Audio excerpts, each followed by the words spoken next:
Hey guys, welcome back to the channel. This is story about what if Naruto was trying to escape a mob at a young age and awoke the ability part 1. Before I start, please do support for more amazing content and comments for part 2. Do consider to subscribe my channel and share my video to your friends and check out the description as well. Let's start the video. A 7-year-old Uzumaki Naruto was running for his life from a group of drunken villagers. He didn't know what he did wrong. Sure, he played a couple pranks, wore an annoyingly bright orange jumpsuit, and slacked off in the ninja academy. But he didn't know what he deserved to be chased through the village like some sort of animal. They called him a demon, a monster, a leper. It wasn't the time for reminiscing, as right now he was trying to avoid a group of blood-hungry villagers. There he is. It's the demon, called a clearly drunk civilian. Normally this man would never hurt a small child, but this was no small child. This was the demon that attacked the village. This boy was the demon that had killed his father and sister. Dang it! Naruto mentally cursed as he ducked into another alley, hoping to lose the villagers. He ducked behind a dumpster and prayed. He went behind that dumpster. A villager yelled. Which one? Another villager asked. The first villager pointed to the dumpster Naruto currently hid behind. Naruto wished he could just disappear. He knew he was going to get a severe beating. He always did on this day. This day was the day he always had to run for his life, October 10th, his birthday. It was also the day that 7 years ago the Yondaime Hokage had defeated the mighty Kyuubi no Kitsune, the nine-tailed demon fox. The Yondaime was Naruto's hero and inspired Naruto to want to become the Hokage. Naruto curled up into a small ball and cried.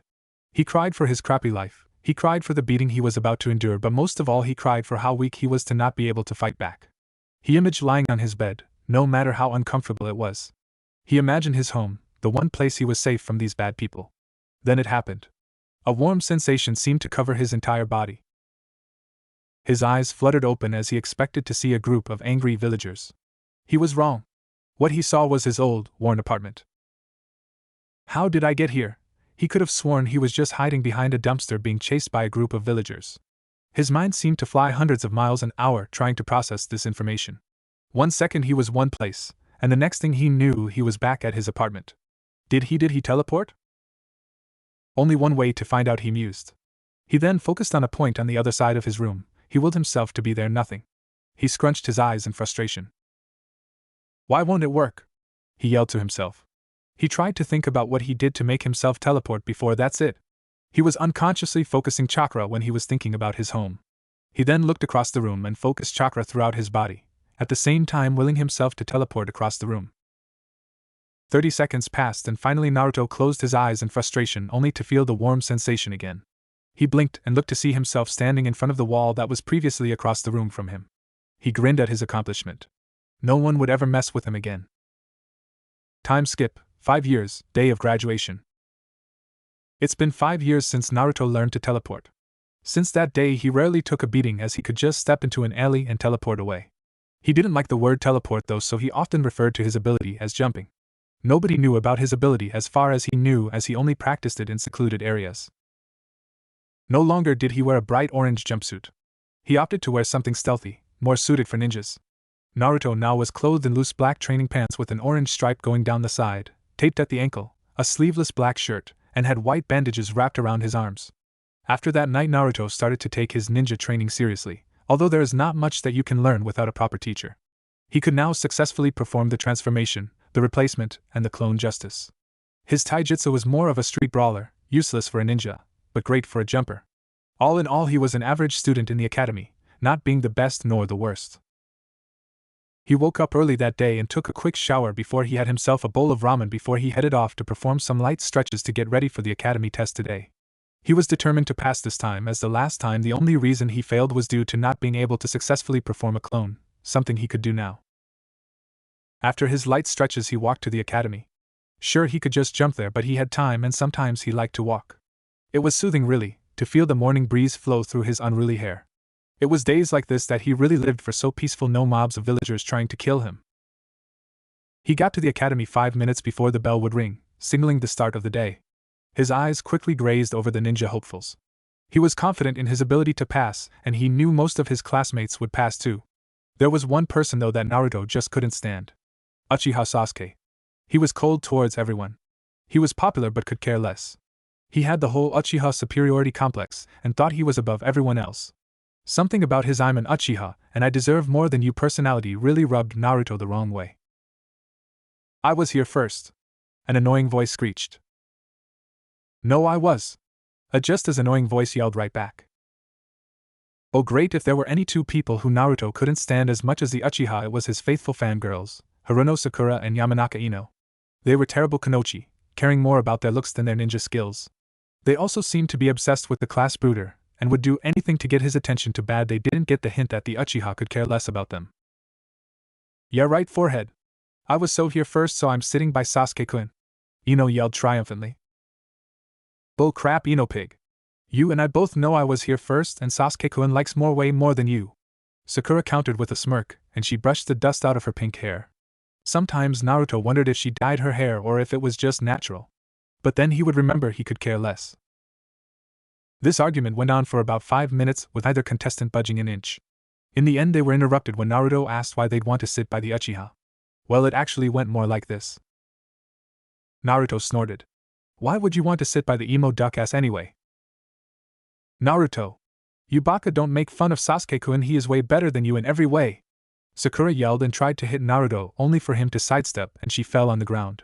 Sakura's misfortune caused everyone to laugh, even Ino, well, everyone but Sasuke, Shino and Shikamaru, who was sleeping.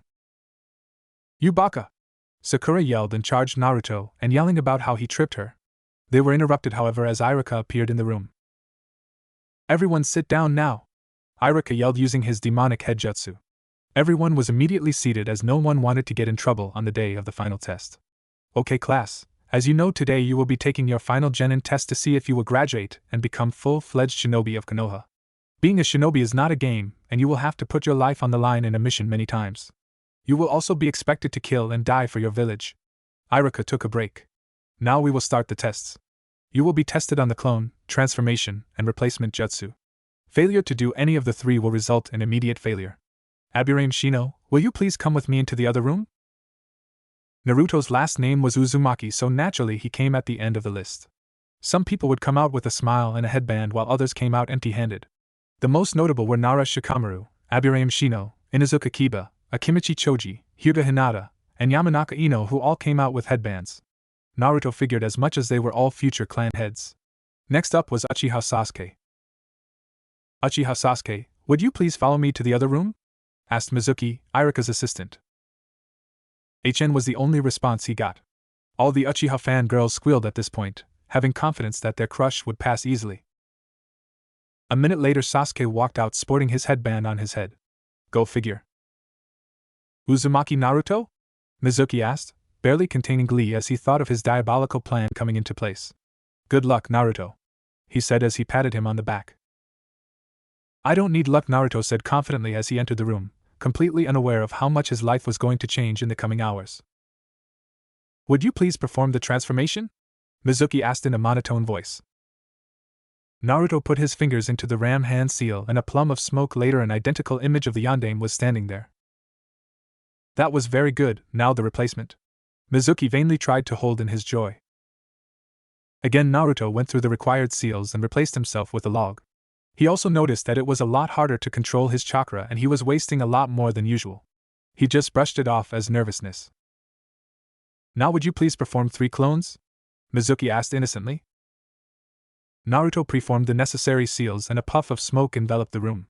Standing, or lying, next to Naruto was a pale, dead-looking Naruto. Not what he expected. "I'm sorry, Naruto, but due to your inability to form a single clone, you fail," Mizuki said, feigning sadness. His plan was almost in place. "But I knew I could do it, I did it last night." Naruto argued in vain and Mizuki shook his head sadly. Naruto proceeded to run out the door and took a seat in the back of the room, causing many people to look at him. I knew he wouldn't be able to pass. What a loser! Kiba smirked at his joke, causing everyone to laugh. Naruto just ignored him and sat in his corner. "I know I could do that jutsu. What happened? Why did Mizuki seem happy that I failed? Wait. I remember him slapping me on the back and then my chakra started to act up. That must be it." Naruto's mind was a mess of thoughts until he finally came to a conclusion. Confusion quickly turned to anger as Naruto thought of ways to get back at Mizuki. He couldn't just tell Iruka-sensei, because who would believe a genin over a chunin like Mizuki? But Mizuki would be his prime prank target for the next year until he had another chance to pass. After class ending, Naruto immediately sat on the swing he would always go to after he failed his test. He overheard shushed conversations of parents picking up their children. It's a good thing he didn't pass. Yeah, can you imagine if he were to pass? I know, considering he's just a... Sure. You know we're not supposed to talk about that. Naruto tuned most of it out until about an hour after class. Mizuki approached him. Naruto raised an eyebrow at this, seeing as how Mizuki had caused him to fail. Sorry about how you failed, Naruto, Mizuki said with fake sorrow in his voice. It's okay, Naruto said. What was Mizuki up to? Between you and me, there's another way to pass, Mizuki whispered with a strange gleam in his eyes. This further intrigued Naruto. Really? How do I do that? All you have to do is steal the forbidden scroll of sealing from the Hokage's office and learn one jutsu, Mizuki explained. Naruto knew he was lying. He knew that the scroll of sealing was the village's sacred treasure, but he figured he'd get to learn a kinjutsu, and then he'd take down Mizuki if he tried anything. Okay. I'll do it, Naruto yelled with fake joy. Good. Here's a map of the guard layout. You must get the scroll and go to Training Ground 16. There you can learn a jutsu from it and pass, the traitorous Chunin said as his plan worked better than he thought. Shortly after Mizuki left, Naruto decided he'd get the scroll fast and possibly learn 2 jutsu, so he jumped into the Hokage tower and made his way to the room. He pressed the part of the wall Mizuki described and walked into the room. That was just too easy. He picked up the scroll of sealing and jumped to Training Ground 16. Naruto then opened the scroll. The Shadow Clone Jutsu allows the user to split their chakra and produce a solid clone of the user. The Shadow Clone, when expelled, transfers all its knowledge to the original, meaning it can also be used for spying or training. Shadow Clone? A solid clone would be incredibly useful. With renewed vigor, Naruto started to learn the Shadow Clone Jutsu. He had it down in a couple hours and opened the scroll further. He then read it mentally. Great Clone Explosion Jutsu. To use this jutsu you must have already mastered the Shadow Clone Jutsu. The Great Clone Explosion is a variant of the Shadow Clone. Using this jutsu allows a seemingly normal Shadow Clone to blow up with the force of multiple exploding tags, more or less depending on the amount of chakra used. High B rank Genjutsu. For the next couple hours Naruto learned the Great Clone Explosion and then copied a couple more jutsu down on a blank scroll he had present. Soon after he was done he sensed someone's presence. Took them long enough, Naruto thought to himself. Soon enough Yumino Irika appeared in of Naruto. Naruto, do you know what you've done? Irika asked, shocked that Naruto would steal the forbidden scroll. Yeah. I learned a jutsu from the scroll, just like Mizuki said. So do I pass or what? Naruto asked with fake innocence. What are you talking about? Irika was completely shocked. If what he was hearing was true, then Mizuki was a traitor. Before Naruto could answer, Mizuki appeared in the clearing. Give me the scroll. Naruto, don't give him the scroll. He's just using you. He's a traitor, Irika countered. Meh, don't worry, Irika-sensei. I knew Mizuki was up to something all along. He even purposely made me fail the first test. I just went along to try to bust Mizuki as the traitor he was, Naruto explained with practiced ease. What? Mizuki asked, shocked that Naruto knew all along about his plan. It doesn't matter because both you and Irika are going to die, Mizuki yelled as he threw one of the Fuma shuriken at Naruto. Naruto pulled out a kunai from his pouch and deflected the shuriken. Mizuki decided to pull out his trump card. Do you want to know why you're hated, Naruto? The white-haired traitor asked with malice. This struck a chord in Naruto. He always thought he was just hated, he didn't think there was a reason. No, Mizuki. It's forbidden, Irika pleaded. It's because 12 years ago on your birthday, the Kyuubi no Kitsune attacked the village. The Yondaime didn't kill it as you were told. He sealed it into a newborn baby. That baby was you. You are the Kyuubi no Kitsune that nearly destroyed the village 12 years ago, Mizuki bellowed. Naruto dropped on his knees. Was it true? Was he the Kyuubi? It made sense when he thought about it. His birthday was the same day as the Kyuubi attacked, and he was always called a demon and a monster. It also explained why everyone hated him. So I'm nothing but a demon? Before Naruto could react, Mizuki was throwing another shuriken at the blonde demon container. The Jinchuriki didn't have time to dodge. He clenched his eyes shut and waited for his early demise. Only it never came. He opened his eyes and gasped when he saw Irika-sensei sitting in front of him. The only difference was the giant shuriken sticking out of a large wound on his back. Irika-sensei? Naruto asked, holding down tears. Why did you protect the demon Irika? You and I both know that demon killed your parents, Mizuki accused angrily. You're right, the Kyuubi did kill my parents, Irika muttered darkly, causing Naruto to want to cry. But Naruto is not the Kyuubi. Naruto is one of my finest students and a future shinobi of Konohagakure no Sato, Irika protested. He turned to a shocked Naruto. I was kind of like you, you know? I didn't have any parents. I resorted to pulling pranks to try to fill the void. I know what it's like to be alone. I'm sorry about everything. I should have been there for you. Naruto went from shocked to happy to angry. He got up and turned to Mizuki. You hurt my sensei, and if you ever touch Irika-sensei again, I'm going to kill you, Naruto growled. Ha! If you could even touch me. I'm a Chunin and you're just an academy student, Mizuki smirked, confident in his abilities. Try on this. Multi-shadow clone jutsu. Soon the field was surrounded with hundreds of Narutos all ready to attack. Mizuki didn't feel too confident anymore. The next hour was filled with the hundreds of Narutos beating the living crap out of the traitorous Chunin. Hey, I guess I kind of overdid it? Naruto rubbed the back of his head sheepishly. Naruto, close your eyes, Irika instructed. Naruto did as he asked, even if it confused him. He felt something being tied over his forehead. He opened his eyes to see Irika-sensei without his headband. The blonde's hands immediately went up to his forehead. Irika-sensei, Naruto yelled as he tackled the scarred Chunin. Things seemed to be looking up for our favorite blonde jumper. He just hoped that things would stay that way. Naruto woke up with a smile on his face. He couldn't remember being this happy in months, if not years. He had finally done it. He was now an official shinobi of Konoha. He hopped into his icy shower, not even caring that the water heater was broke. He doubted anything could ruin this day for him. Oh boy, was he wrong. After a quick shower and a bowl of ramen, Naruto was out the door, bound and determined on his journey to the Ninja Academy, for his final day. He promptly ignored the glares he received and instead opted to smile right back at them. This, however, only added to the uneasiness of the villagers. Naruto walked into the academy and took his trademark position in the second row. Today was going to be a great day. That's when it started. Oh, idiot! What are you doing here? This is for graduates only, shouted a brown-haired boy with a dog on his head and a big gray jacket. Look at the forehead, dog breath, Naruto replied, pointing to his leaf headband. He loved the feeling it gave to his forehead. After Kiba was shut up by Naruto, the angry Inuzuka quietly took a seat in the front row, waiting for the rest of the class to arrive. A few moments later, the crowd came rushing in, and the daily battle between Haruno Sakura and Yamanaka Ino began.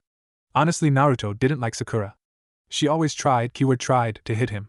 Of course she would wind up on her butt, and it was a good comical relief, but still, did she learn from her mistakes?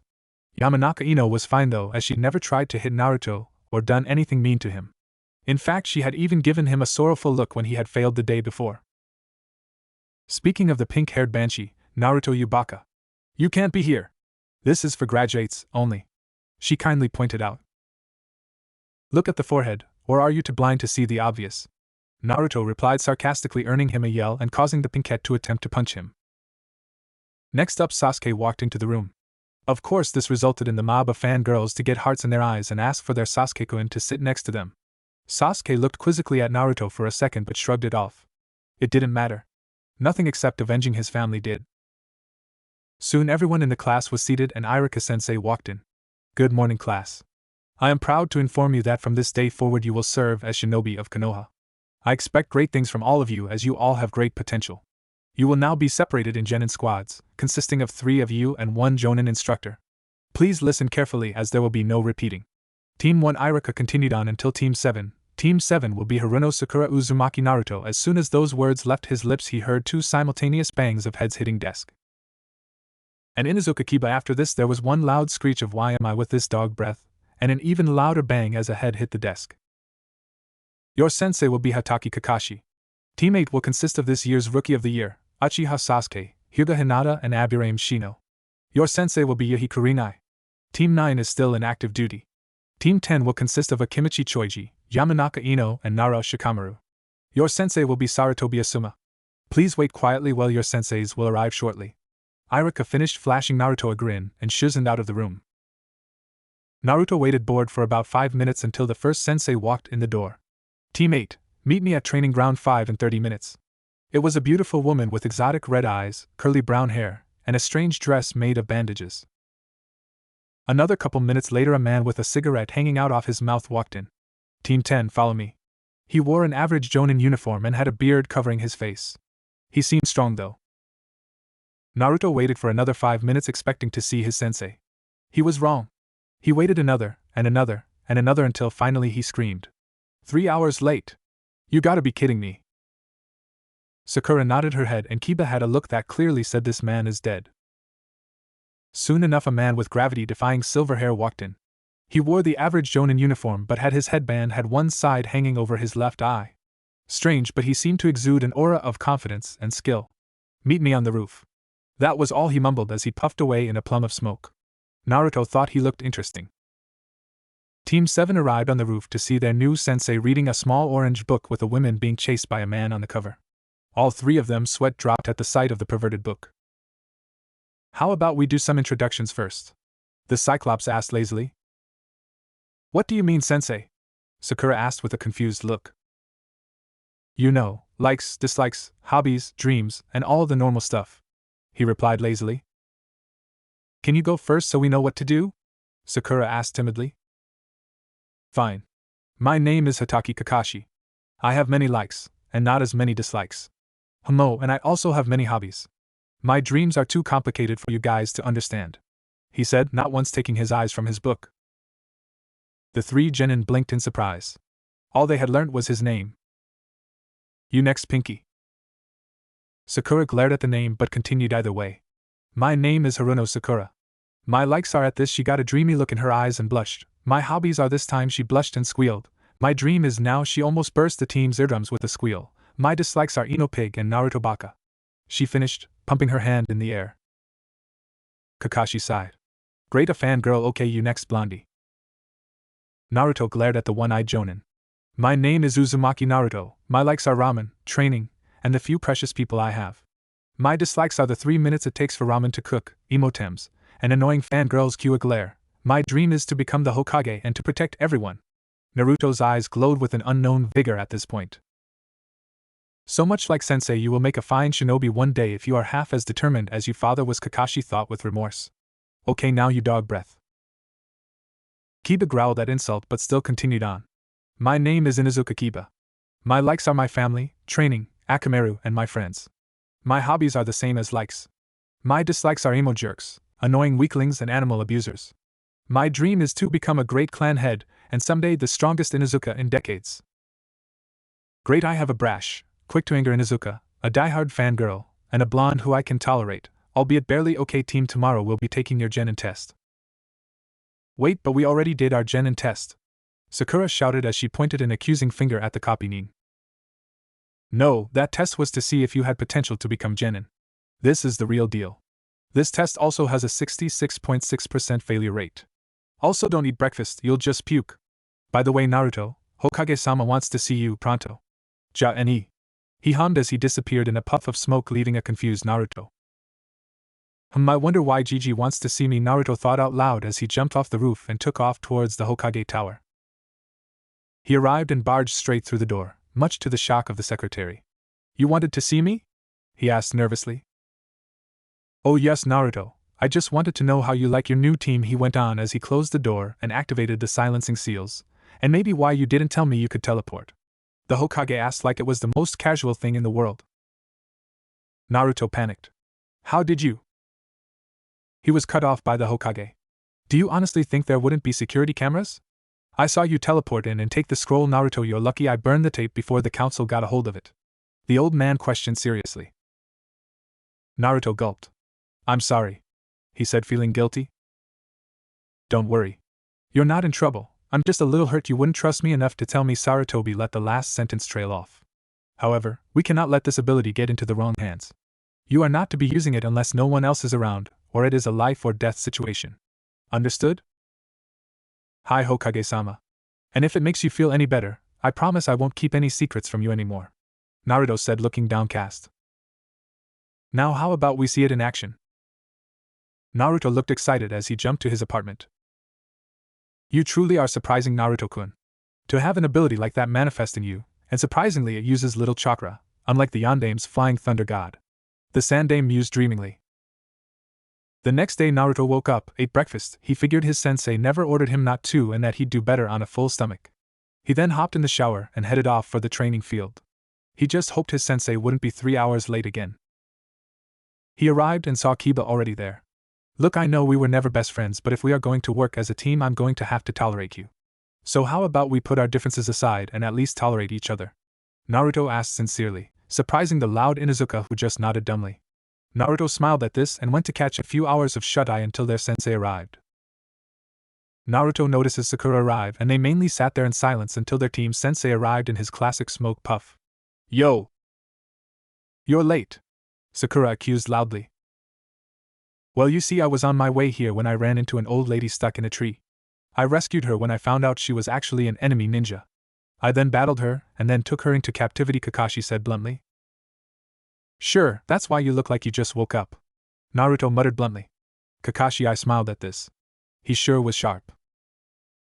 Okay, today you're going to be having a test to see if you can become a genin. He then took out 2 bells. You must get a bell to pass. Sakura scrunched her eyes and thought. But sensei, there is only 2 bells? She questioned dumbly. Of course, that means only 2 of you will pass, Kakashi answered in a matter-of-fact tone.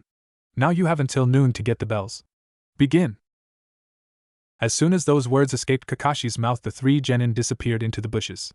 Not bad. They seem pretty good at hiding. I wonder who will attack first. He wasn't disappointed as soon enough Kiba appeared in front of him. Kakashi raised an eyebrow. Was this kid really going to charge a Jonin? Let's go, Akamaru! Kiba yelled as he threw his dog a solider pill. Man-beast clone! Akamaru then turned into a copy of Kiba. All fours jutsu!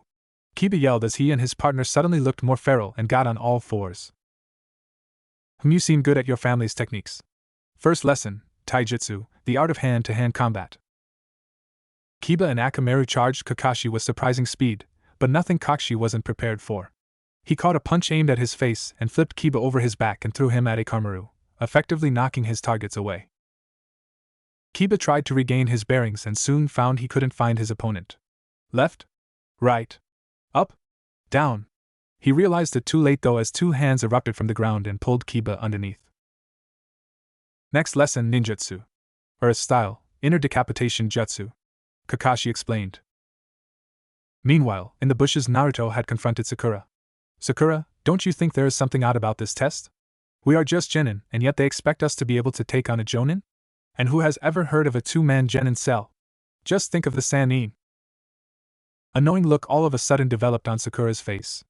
Oh. The true meaning of the test is teamwork. I get it. Yes. Let's go dig Kiba out and make a plan to take down Kakashi-sensei. Sakura nodded and they jumped across the trees to their downed teammate. Naruto created a couple shadow clones to dig Kiba out, earning a dumbfounded look from their leader. Here was a kid no older than 12 making solid clones. The Narutos digging Kiba out whispered the true meaning of the test in Kiba's ear as they were digging him out. Kakashi's eyebrows rose at this. They caught on so quickly? No one, not even his team when he was a genin, had caught on this fast.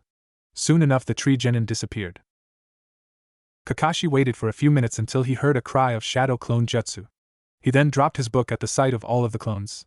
There had to be dozens, no hundreds of clones. He knew he had made the right decision in training this team instead of Sasuke, like the council tried to force on him. Flashback. Kakashi lazily walked into the council chamber, expecting for the annoying old hags to berate him for something or another he did. He wasn't mistaken. Hatake Kakashi, we're glad you have made it. The elder women asked him. Koharu was her name. Hi Koharu-san. What is it you need from me? The copynin asked lazily. Well, we are here to ask you to take Uchiha Sasuke as a genin, as you know he is graduating soon. She asked joyfully. She believed he would accept without question. I refuse. Kakashi stated bluntly. This struck a chord in the council. Hatake-san, I assure you, this will benefit the village greatly. With the power of the Sharingan, and you teaching Sasuke he could grow to be strong, Danzo explained, slightly upset at the man's defiance. Why not? Koharu added sweetly. Simple. I don't want to train an arrogant brat like him. We don't even know if he'll awake his Sharingan. Kakashi explained matter-of-factly. The anger rose. He is the last loyal Uchiha. He could do wonders under a man who knows 1,000 jutsus such as you. The other elder, Hamura, explained, trying to convince the man to train the last Uchiha. By that you mean you want me to let him copy my jutsu? More specifically my lightning blade? Kakashi asked with no hidden annoyance. Yes, and you will do as we command, the elders ordered. I don't follow your orders. I report directly to Hokage-sama and he already approved me teaching Uzumaki Naruto, Haruno Sakura and Inuzuka Kiba. Kakashi explained angrily. What? You'd rather teach that demon than the last loyal Uchiha? At this point Kakashi's ki rose through the roofs. How dare these people insult his sensei's son? He was the hero of the village. Are you really accusing the savior of this village, the boy who holds back it, to be a demon? Kakashi challenged angrily. Yes, he's nothing but the Kyuubi. A random counselor yelled with a voice full of hate. This crossed the line for Kakashi. Making 3 hand seals faster than anyone could see, Kakashi's lightning blade flared to life. For breaking the law of the Sandaime and insulting the village's hero, the punishment is death. With that he disappeared and reappeared in front of the villager, plunging his lightning-filled hand into the ignorant fool's chest. After he was done he glared at the rest of the council, daring them to try to challenge his beliefs. All he got was gulps. I'll be taking my leave now. Kakashi smiled as he puffed away, knowing he would be getting a talking to from the Hokage, even if technically he was just justifying the Sandaime's law. Kakashi's eye widened as he realized that the Narutos were already upon him. Crap. I was zoned out too long. He blocked a punch and swept another Naruto's feet, effectively dispersing him. He continued to dodge or block, occasionally countering, with just a little trouble. He was however impressed at the efficiency of the clones. Kakashi's visible eye widened again when he heard a cry of Fong over Fong. The Sharingan user barely managed to dodge a tornado heading straight towards him. In his surprise he didn't notice as a hand brushed his leg. The timer went off. You did surprisingly well, but you did not manage to get the bells. He sighed, he had expected better. What these bells? One of the Narutos poofed into Sakura, holding the bells. Well, you have both of them, so which of your teammates will you give one to? Kakashi asked, genuinely curious to know the answer. Both, she said as she tossed a bell to each of her teammates. They did more than me, so they deserve the bells. Also we, or more Naruto, figured out the true meaning of the test, which was teamwork. How else would we be able to take down a Jonin? Sakura asked him with surprising intellect. Kakashi was, for the lack of a better word, impressed. He hadn't expected his team to figure that out so easily. Well, is that so? I'm proud to announce that you are now true genin. Meet me here tomorrow at 8 a.m. for your first mission, and then we will start your training. The Scarecrow concluded happily as he smiled at his new genin. He knew they would grow up to be great someday, with a little guidance and a few pointers here and there. Woohoo! We did it, Akamaru! Yelled an extremely happy Kiba. Yes. Just wait until I tell Sasuke-kun. Guess who? Sweet, I'm finally a ninja, muttered Naruto dreamily. Hokage Tower. Soon enough the various Jonin assigned to take teams this year had all arrived at the Hokage Tower to inform their leader of their new team, or if they failed the team. Please start, Kurenai-san. The old Hokage questioned joyfully. Of course, Hokage-sama. Team 8, consisting of Hyuga Hinata, Uchiha Sasuke and Aburame Shino has passed, albeit barely. Sasuke refused to work with his teammates at first, and it was not until he gave his lunch to Hinata that I saw promise out of him. The Sandaime sighed, expecting this, and then nodded to Asuma. Team 10, consisting of Nara Shikamaru, Yamanaka Ino and Akimichi Choji have passed their test. They used flawless teamwork, utilizing Shikamaru's strategic mind to capture me with their respective clan jutsu. Asuma explained proudly. Now how about your team, Kakashi? At this point everyone waited for the inevitable failure. Team 7, consisting of Uzumaki Naruto, Inuzuka Kiba, and Haruno Sakura passed with flying colors. At this point everyone was shocked. Asuma's cigarette had even landed on the floor. They utilized great teamwork after Kiba had foolishly attacked me head-on. It was surprisingly Naruto who determined the true meaning of the test, and after sending an assault of shadow clones after me had me square on for Kiba's Fong over Fong. Of course I dodged, but not before Sakura had gotten the bells. Kakashi explained with complete seriousness. This further shocked the others, because it wasn't every day you heard of a genin capable of making enough shadow clones to give the Hatake Kakashi a workout. Good. If that is all, you are dismissed. All but you, Kakashi. At this the other Jonin shuzened out of the room, leaving the Scarecrow and the professor left. Now Kakashi, I know you know about Naruto's heritage. Hiruzen trailed off. Of course I know he's Minato's son. I mean he is like a clone of him. Kakashi yelled like it was the most obvious thing in the world, which surprisingly it was. Yes, but we can't let this get out, as Minato had a lot of enemies. Minato had left in a scroll a set of instructions that we are to tell Naruto of his heritage when he became a Chunin. The professor explained. Of course I understand. But that's not why I called you here. Sarutobi took a puff out of his pipe. Then why did you? Kakashi asked nervously. It has come to my attention that Naruto has developed certain abilities, ones with great effects. Using these abilities, I wouldn't be surprised if Naruto could defeat a Chunin in all-out combat.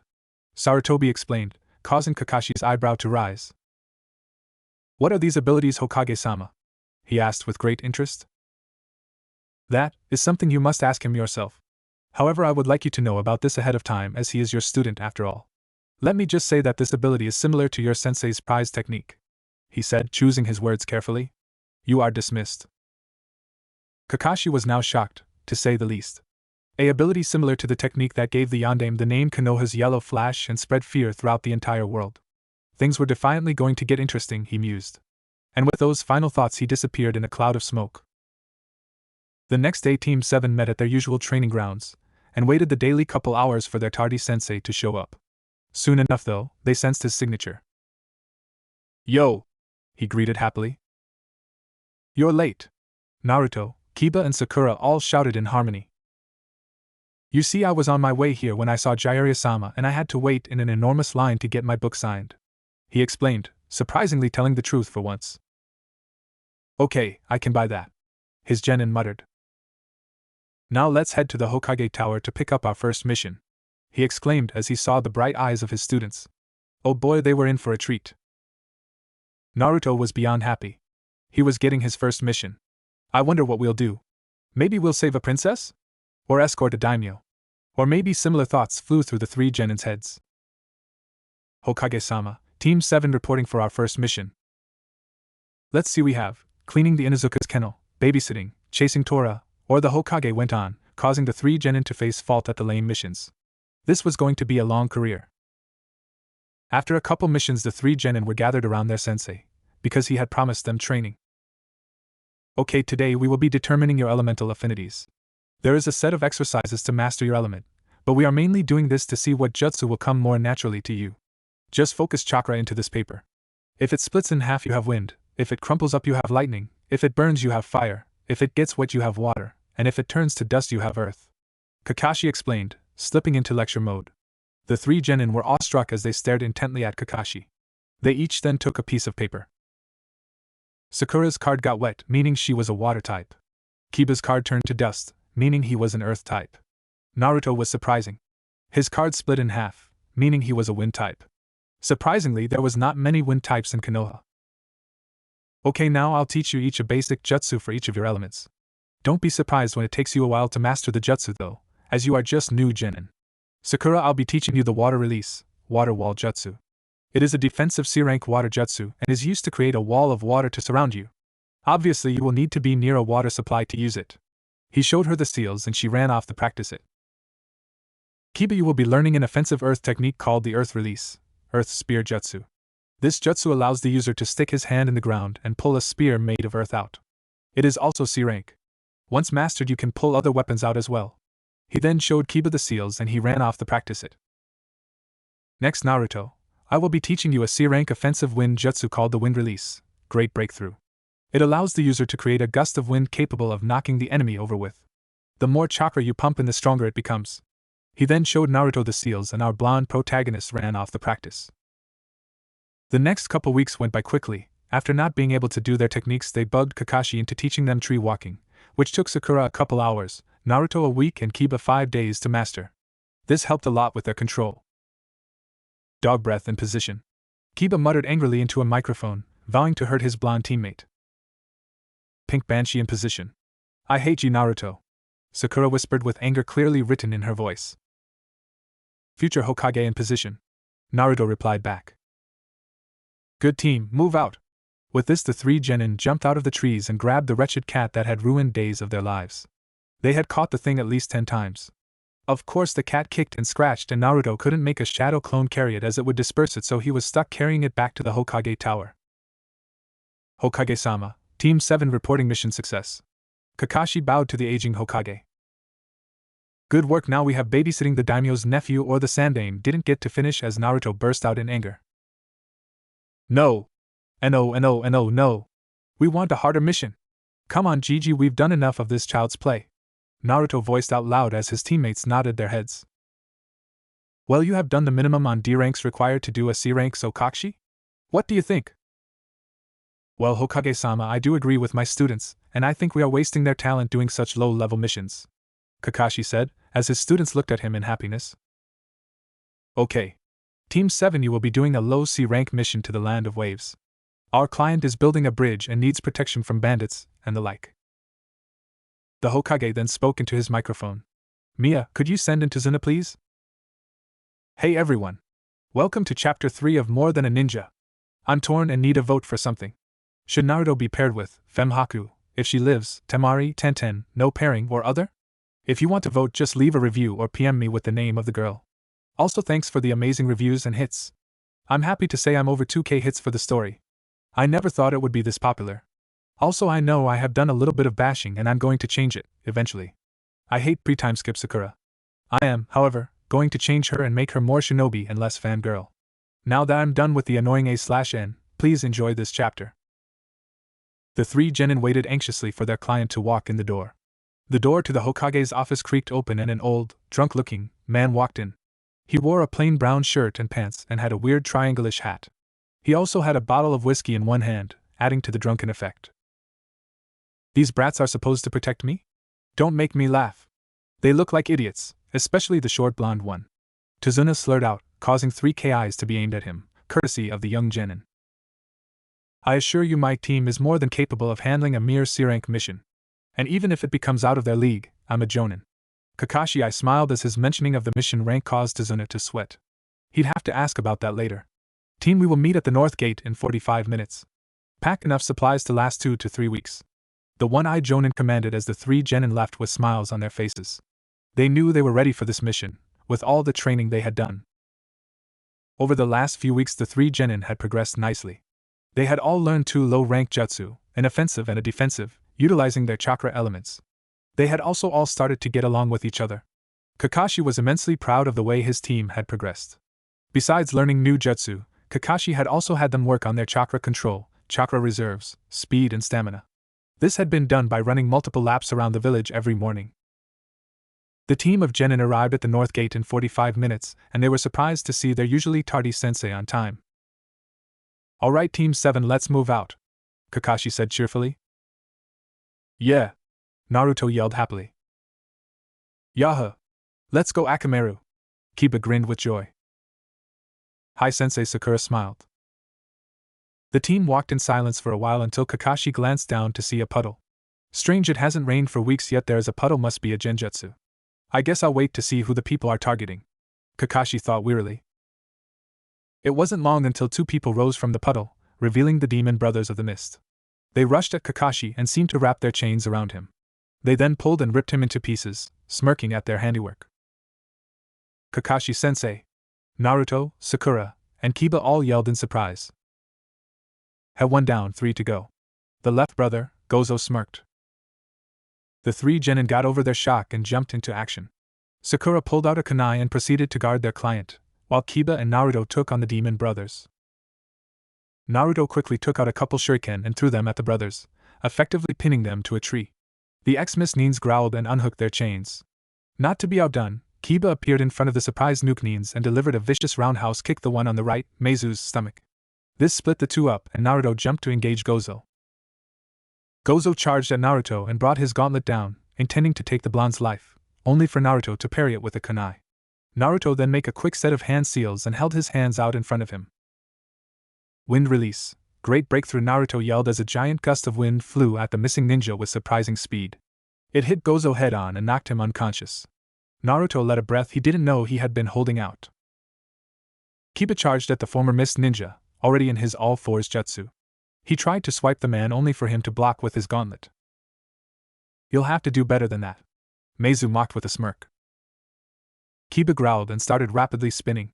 Fang over Fang, he yelled as he flew at the surprised shinobi. Meizu threw himself to the right only to find a kunai pointed at his neck.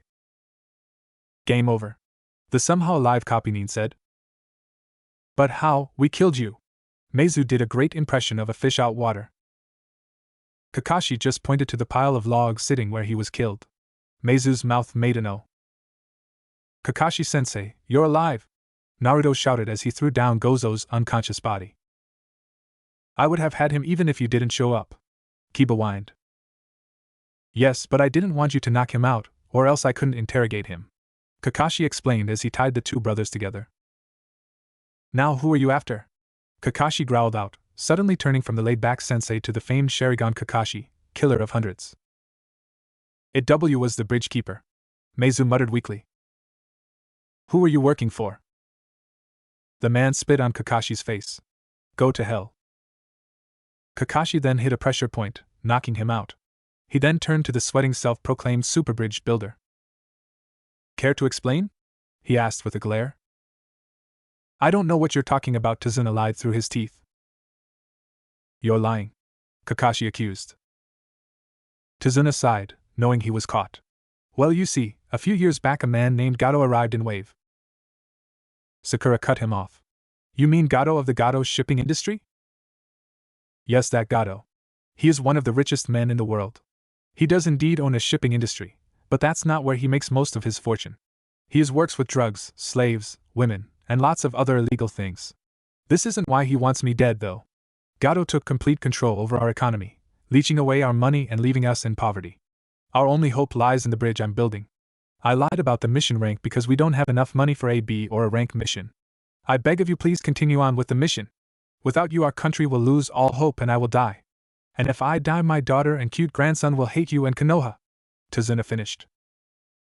You deliberately lied about the mission rank, almost got me killed, and got a team of fresh genin sent on a B, possibly a, ranked mission. Give me one good reason not to leave right now? Kakashi asked seriously. Please, you don't understand. I thought they would send a group of Chunin. I didn't know. Tazuna begged. Well, I guess it's not up to me. Guys, what do you think? Kakashi sighed, looking at his students. I say we go. Naruto yelled, not missing a beat. I'm in. The brunette Inuzuka grinned. Sakura seemed uncertain at first, but eventually a smile appeared on her face. Me too. We have to help them. Well, I guess it's unanimous. We will continue with the mission. Kakashi smiled at the bravery of his students. This caused the genin to smile happily. Thank you. I know with your help I'd be able to build a super bridge. Tazuna's face nearly split with his grin. Team 7+1 walked quietly until they got to a dock and saw a man with a rowboat. They got in and continued on in silence for a few minutes until the bridge came into appearance. What was all Sakura said? It's enormous. Naruto agreed. Yup. This bridge is my masterpiece. It is how we will one day become free of Gato's control. After landing, the group again walked deep in thought. Next time Gato will send a stronger ninja. Probably a Jonin. Kakashi thought worriedly. Surprising everyone, Naruto threw a kunai into a bush. Everyone tensed only to relax as they saw a small rabbit hop out. Naruto, you baka! You almost killed the poor thing. Sakura yelled in a protective manner. Kakashi's one visible eye narrowed. That rabbit had a white coat, and it's the middle of summer. That means it must have been kept indoors. It must have been used for a substitution. Kakashi panicked as he came to that conclusion. Everyone get down! He yelled as he threw himself over the bridge builder. The three genin ducked and saw a giant cleaver sail over their heads and right into a tree. Then a man appeared on the handle of the nearly 7-foot-long blade. The man was wearing cameo pants, arm warmers, wasn't wearing a shirt and had his headband on sideways. He also wore bandages wrapped around his face. Kakashi's eye narrowed. Zabuza Momochi, the demon of the mist. To what do I owe the honor? Hatake Kakashi, no wonder the demon brothers lost. I'll give you one chance to hand over the bridge builder or I'll kill you and your little twerps. Kakashi pulled out a kunai at this. Zabuza saw this, and put his hands in a seal. All of a sudden the mist rolled in and the four Konoha Nin couldn't see a thing. This killing intent, it's tremendous. Is this what a Jonin is capable of? I can't stand it. I'm going to kill my Kiba, thought as Zabuza's killing intent nearly suffocated him. Guys, protect the bridge builder. I won't let a teammate of mine die. Kakashi smiled at his team as he pulled up his headband. The Sharingan? So soon? I'm glad to see you are taking this seriously. The demon of the mist's voice seemed to come from everywhere in the mist. There are 8 points to end a life in one hit. Which should I choose? Zabuza spoke menacingly. Kakashi narrowed his eyes as Zabuza appeared behind the bridge builder, ready to kill him. Zabuza growled as Kakashi intercepted his blade with a kunai. They were locked in a power struggle until they broke away from each other. Kakashi charged Zabuza and appeared to stab him with a kunai, only for the ex-Miss Nin to turn into water. A water clone? Kakashi wondered out loud. That's right. Zabuza yelled as he appeared behind Kakashi and sliced him in half. With that, Kakashi turned into water. He copied my jutsu through this mist? Kakashi charged Zabuza with a kunai as the two jonin locked in another power struggle between kunai and cleaver. Due to Zabuza's strength, he overpowered the copy Nin and sent him flying. Kakashi landed on the water, and his eyes widened as he saw the eyebrow-less ninja charging at him. Kakashi then ducked under the water. He then realized his mistake as the water became heavier. Water prison jutsu, Zabuza stated calmly as he held his hand into a sphere of water that contained the elite jonin of Konoha. Run! He's too much for you. Take the bridge builder and go! Kakashi shouted towards his team. Yeah, right. Wasn't it you who said those who abandon their teammates are worse than trash? Naruto piped in loudly. Yes, sensei, we won't abandon you. Kiba agreed as Sakura nodded her head. Fools, you should have run while you had the chance. Zabuza then created 10 water clones that went after the 3 genin. 2 simultaneous calls of wind release, great breakthrough, and earth release, earth's spear jutsu were heard as a giant gust of wind hit the clones head on, dispelling 6 of them. Kiba then threw a spear and dispelled the rest. Next, Naruto reached into his bag and grabbed a giant shuriken and threw it to Kiba. Kiba understood the hidden message as he opened up the shuriken and threw it at the masked enemy. You think your little toy is going to help you? Zabuza challenged mockingly, catching the shuriken only to be caught off guard as he sees a second shuriken in the first one's shadow. He then smirks and jumps over it. Is that all you got? He quickly turned his head to see the second shuriken transform into Naruto as he latched onto Zabuza's back and held a kunai to his neck. Gotcha, the blonde Jinchuriki said with a smirk. Zabuza growled, knowing he couldn't get the blonde off with keeping Kakashi in his prison. He sighed and released the prison, and he turned into water, shocking Naruto but releasing Kakashi at the same time. Good work getting me out, Naruto, but I'll take it from here. Kakashi motioned for Naruto to leave. You think you can defeat me now? Zabuza growled as he started a long sequence of hand seals, looking in shock to see Kakashi doing the exact same seals. They both finished their seals as twin dragons of water erupted from the lake and seemed to dance around the users before they lunged at each other in a deadlock of strength. The 2 dragons then dispersed each other. Zabuza narrowed his eyes as he started another long set of seals, looking in shock to see an image of himself beside the copy Nin as he followed the same sequence of seals. How? The ex-Miss Ninja screamed in his head as Kakashi's lone Sharingan eye seemed to spin, adding to Zabuza's distress. Due to the shock of seeing the leaf Nin's eye spin, Zabuza paused, for a mere second, on his hand seals. This was enough for the white-haired scarecrow to get the edge. Can you see the future? Zabuza growled out angrily. Yes. And your future is death, he proclaimed loudly as he finished his set of hand seals. Water release, great waterfall jutsu. Just then an enormous whirlpool gushed out of the lake towards Zabuza. The demon of the mist visibly grimaced, preparing for the pain. He was then sent flying through the forest and smacked into a tree. Kakashi and his team made their way over to the downed enemy. They were relieved that the fighting was finally over. This is it. Zabuza. Kakashi started towards his kunai pouch only to be cut off as 3 Saban needles flew from the tree and lodged themselves into Zabuza's neck, killing him instantly. Thank you for wearing him down. I am a hunter Nin from Kiri. I have been following Zabuza for a long time and will take him off your hands now. The newcomer greeted in a feminine voice as she appeared next to the body. Kakashi checked for a pulse. Well, he's dead, Kakashi announced, causing his genin to let a breath out. Thank you for your assistance, Konoha Shinobi. I will take the body off to dispose of it.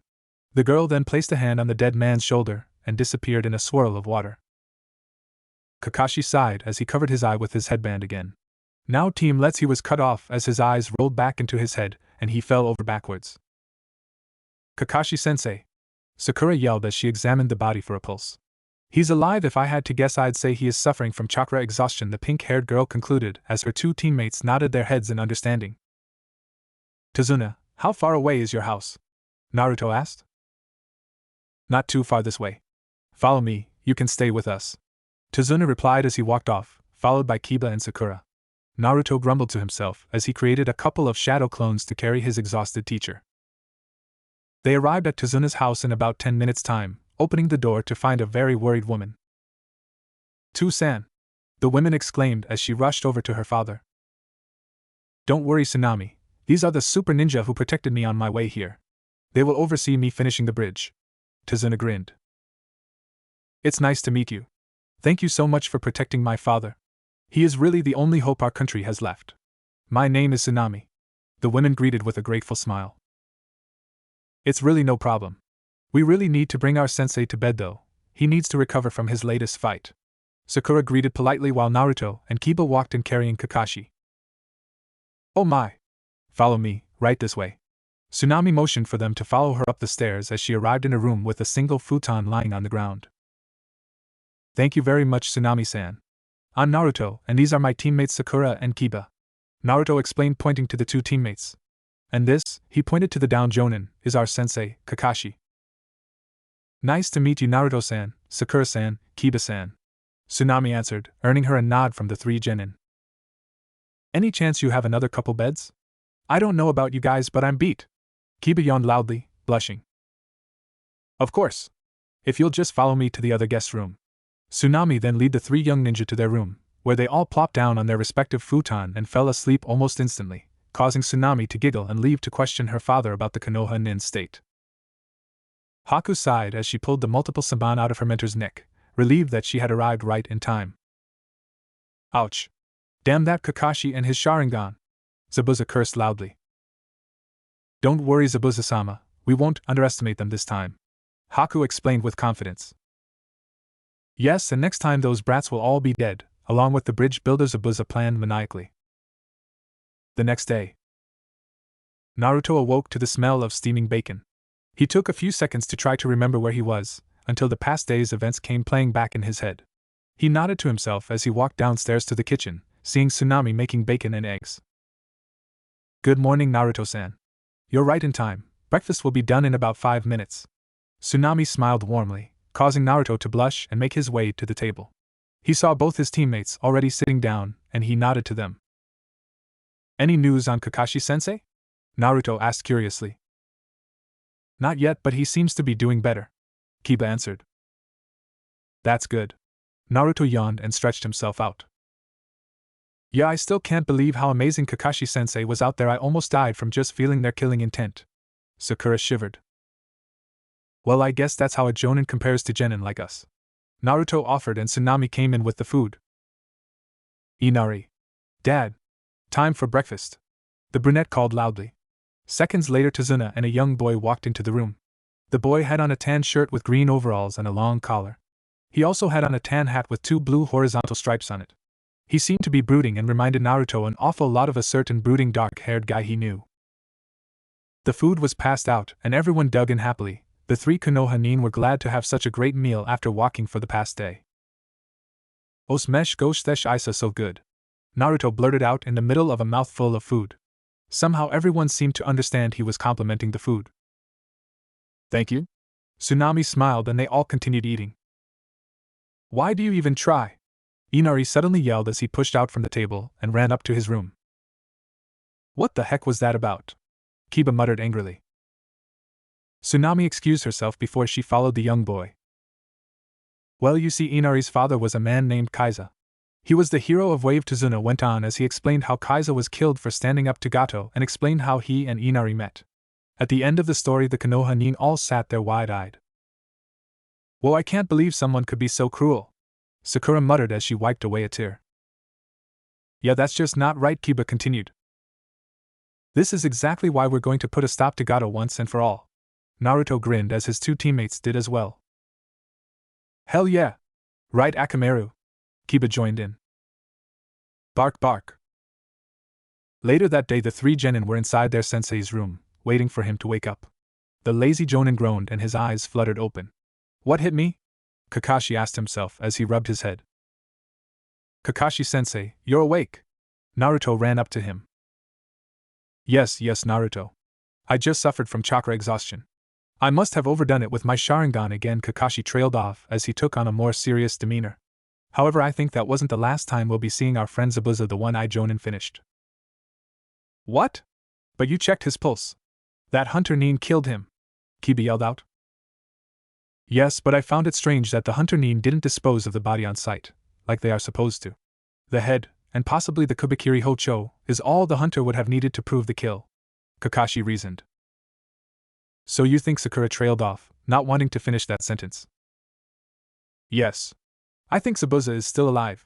Kakashi nodded grimly. Oh man. And if that hunter is working with him, we will have more people to deal with. The blonde demon container mused. Precisely. This is exactly the reason we will be doing some training, the copy Nin explained. But how are you going to train us when you can barely move? Kiba asked with a frown. Don't worry, what I'll be teaching you I won't need to do any strenuous work, Kakashi said, motioning for his team to follow him. The four ninja, one on crutches, arrived at a small clearing with a pond in the middle. Today we will be learning water walking. Water walking is an advanced chakra control technique, much like tree climbing, except you have to constantly focus chakra to your feet. This will not only improve your control to the level needed for me to teach you your next jutsu, but will improve your capacity as well, Kakashi explained as he took a step onto the water and seemed to stand directly on top of it. Cool! Naruto shouted as he focused chakra to his feet and stepped out onto the water, only to yelp as he splashed into the freezing cold water. He grumbled as he got out and took his shirt off. Oh, and by the way, if you don't do it right, you fall into the approximately 45-degree water. Kakashi smiled at his student's misfortune as he left to catch up on his reading. The three genin dragged their feet into Tazuna's house after a hard day of training. They had each progressed nicely, to the point where Sakura could do the water walking exercise for 15 minutes before she ran out of chakra. Kiba could take about a half dozen, give or take a few, steps into the lake before he would slip with his control, and Naruto could take around 5 or 6 steps before he would fall. Overall, Kakashi was incredibly proud of his students for doing so well for their first day. They flopped down into their seats and were served dinner with the rest of the family. It was chicken teriyaki with rice balls, classic but good nonetheless. The dinner, however, was interrupted from a small boy slamming his silverware on the table. Why do you try so hard? You can't win. Gato will just kill you, he yelled angrily. Well, giving up doesn't help at all, does it? Maybe you are willing to give up without a fight, but not us, kid, Naruto argued. You don't understand what he will do. You don't know anything about pain or suffering. You've lived a worry-free life back in your village, Inari called darkly, on the verge of tears. Shut up. You think I don't understand pain? Naruto yelled. I don't give a shit if your father figure died, because guess what? I never had one. I never had any family. I have been hated by the entire village for something I have no control over.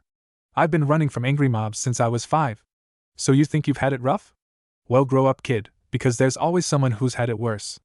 Naruto growled out as he pushed in his chair and left the house, saying he was going to go train. Naruto sighed as he worked on his water walking. He knew he had gone a little far with the kid, but to be fair, the kid was just asking for it with all that whining and complaining, not to mention he reminded Naruto a lot like a certain team he knew. Of course, he'd apologize to the kid once he got back. Naruto yawned as he made his way back home. On the way, he decided to just sleep outside, so he crawled up into a ball under the tree and fell asleep. Meanwhile, back at the house, Tsunami confronted Kakashi. What your student said back there, is it true? Tsunami asked as Sakura and Kiba listened in quietly. Yes, but he sugar-coated it as well. He never had a family and he was kicked out of the orphanage when he was 5. Since then he has been living in a beaten old apartment. He is also hated by most of the village for reasons I can't say. Kakashi seemed to sink into his clothes at this point. In all reality, Naruto should be seen as a hero for what happened to him, but the village is too blind to see what's not directly in front of their faces. Kakashi muttered angrily. I would have never guessed he always seemed so happy, so full of confidence. I would expect him to be like Inari, but worse, for all that happened to him. Yeah, I know what you mean. In all reality, he should have ended up like Inari. Somehow he didn't. And you know what? Kakashi asked rhetorically. I don't think I've ever once seen him cry. I guess he just decided one day that crying wouldn't change anything. Sadly, his trust is very thin, and he only trusts a select group of people. I'm proud to be part of this group. Kakashi thought as he remembered his conversation with Naruto a couple weeks ago. Flashback. It was the day after Kakashi's talk with the Hokage, and he was going to confront his blonde student about this ability. The only problem was he had no idea where to find his student. He had checked Ichiraku's, the Hokage monument, and his apartment. He was about to give up when he felt a spike of familiar chakra come from a nearby training field. He rushed over to investigate. He gasped in shock as he saw his student create at least 1,000 shadow clones. How? Kakashi whispered to himself as he saw his blonde student have an all-out free-for-all fight with his clones. This lasted 20 minutes until Naruto was the last one standing. Naruto panted after his training only to hear clapping as he turned to see his tardy-sensei standing in a tree. He was shocked that he couldn't sense the man. Kakashi-sensei, what are you doing here? Naruto questioned. Well, I was looking for you and I couldn't help but notice your little battle royal. Kakashi smiled. But the reason I came to find you was because the Hokage told me you have an interesting ability, although he wouldn't tell me what. Kakashi frowned when he saw his student flinch. Well, no, yes, Naruto was cut off by his teacher. Don't worry, Naruto, I won't tell anyone. I just want to see it, seeing as how I am your sensei and should know all of your abilities in order to teach you useful jutsu. Kakashi smiled warmly. Naruto relaxed and nodded his head at this. Okay, prepare to be amazed. If you could eat anything in the world right now, what would you want? Naruto seemingly asked out of the blue, causing Kakashi to sweat drop, thinking it was some kind of pointless ability. I don't know, a stick of dango? Kakashi stated, expecting for a dumb prank. Okay, I'll be right back. Naruto then suddenly disappeared. Not like a shushin or a burst of speed, but he just vanished. It was like he just teleported.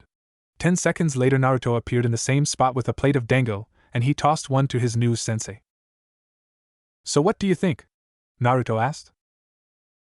You can teleport. Kakashi was shocked to say the least. Naruto merely nodded his head. This is amazing. It used little chakra and can take you to the dango restaurant and back in an instant? Kakashi asked. I can also use it for short. Naruto disappeared and reappeared behind the copy nin. Distances. Naruto finished. How far can you go?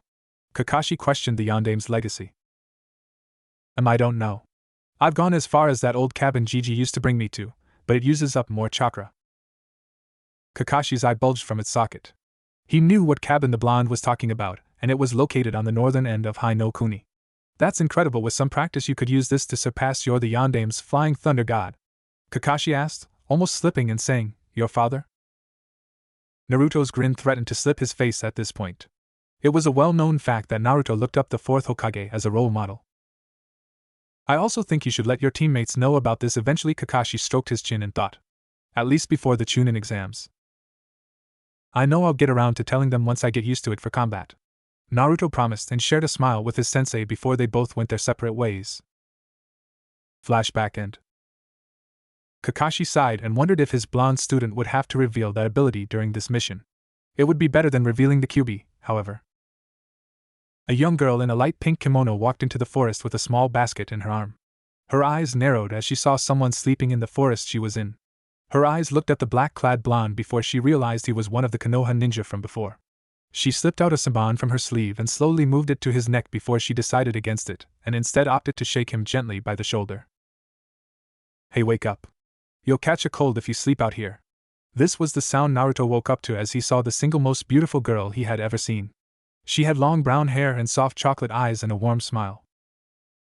Thanks, but I don't get sick very easily, Naruto explained.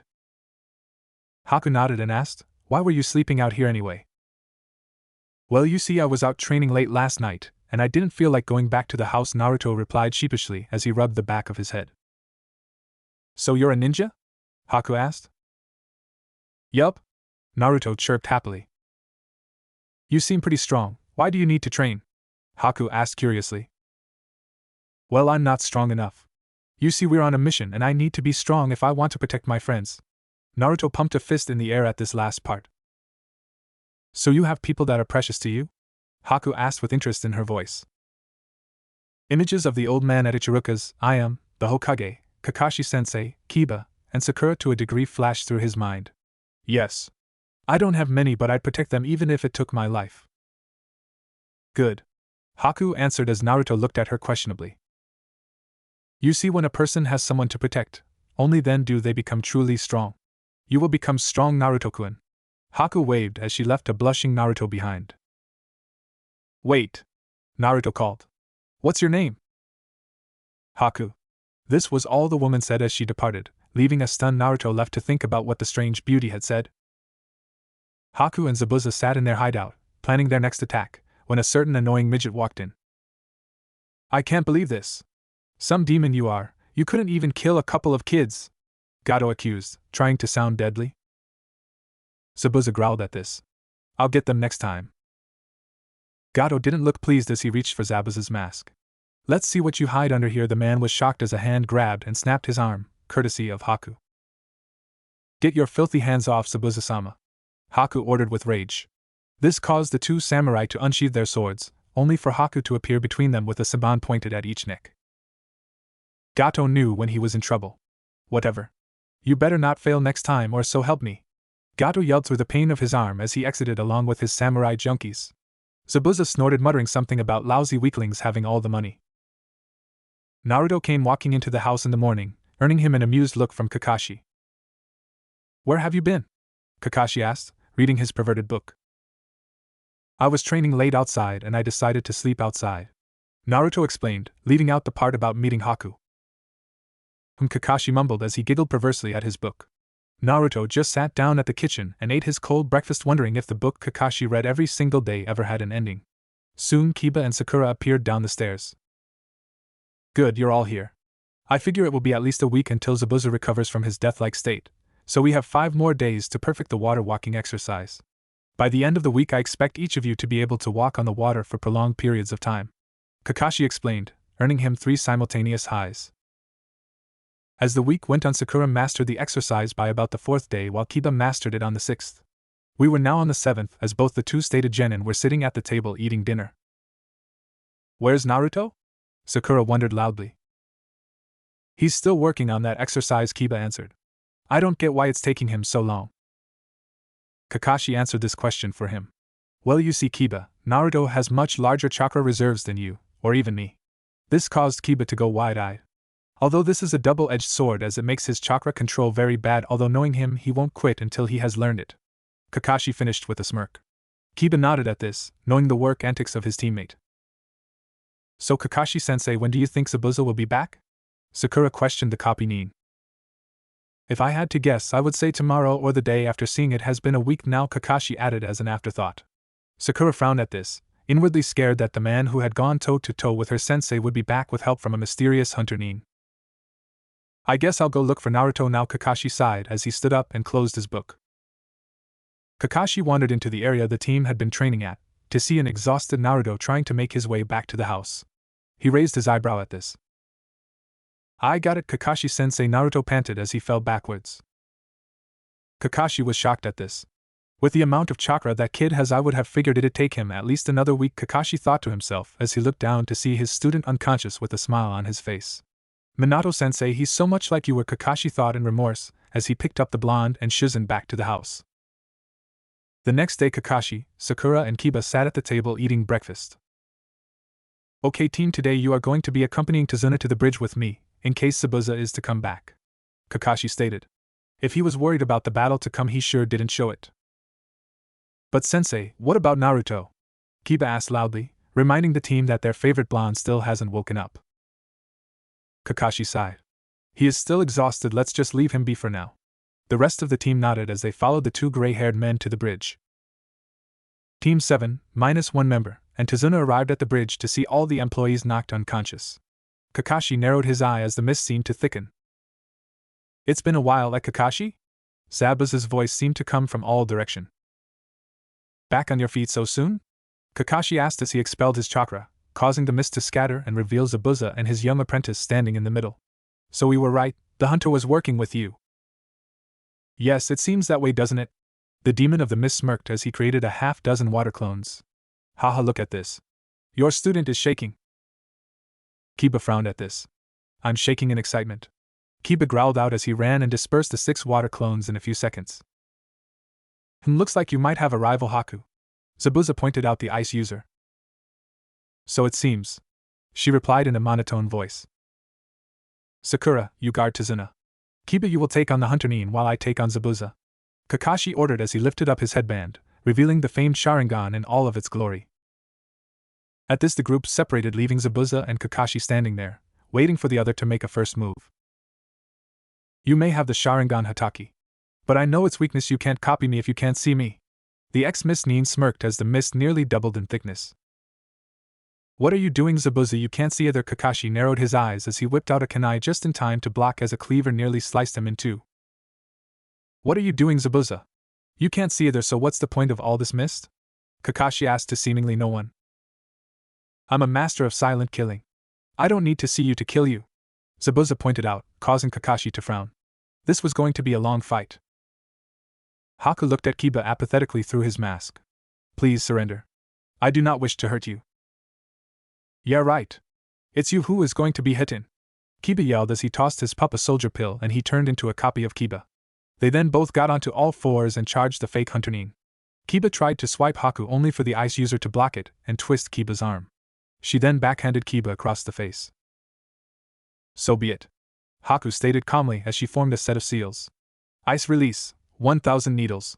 Haku called as 1,000 needles formed into ice and flew right at Kiba, who proceeded to slam his hand on the ground as a wall of earth came to stop the needles. Earth release, earth wall jutsu, Kiba pointed out. Haku narrowed her eyes as she charged the Inuzuka with speeds that far outclassed his own. She threw a punch at him only to look in surprise as he caught the punch as flipped her over his shoulder. It looks like I'm going to have to get serious, Haku stated in a monotone voice. Naruto woke up with a yawn as he rubbed the gunk out of his eyes. Man, I'm tired, Naruto yawned to himself as he made his way downstairs, seeing Tsunami sit in a chair. Good morning, Naruto-san. Tsunami nodded in his direction. Morning. Where's my team at? Naruto asked.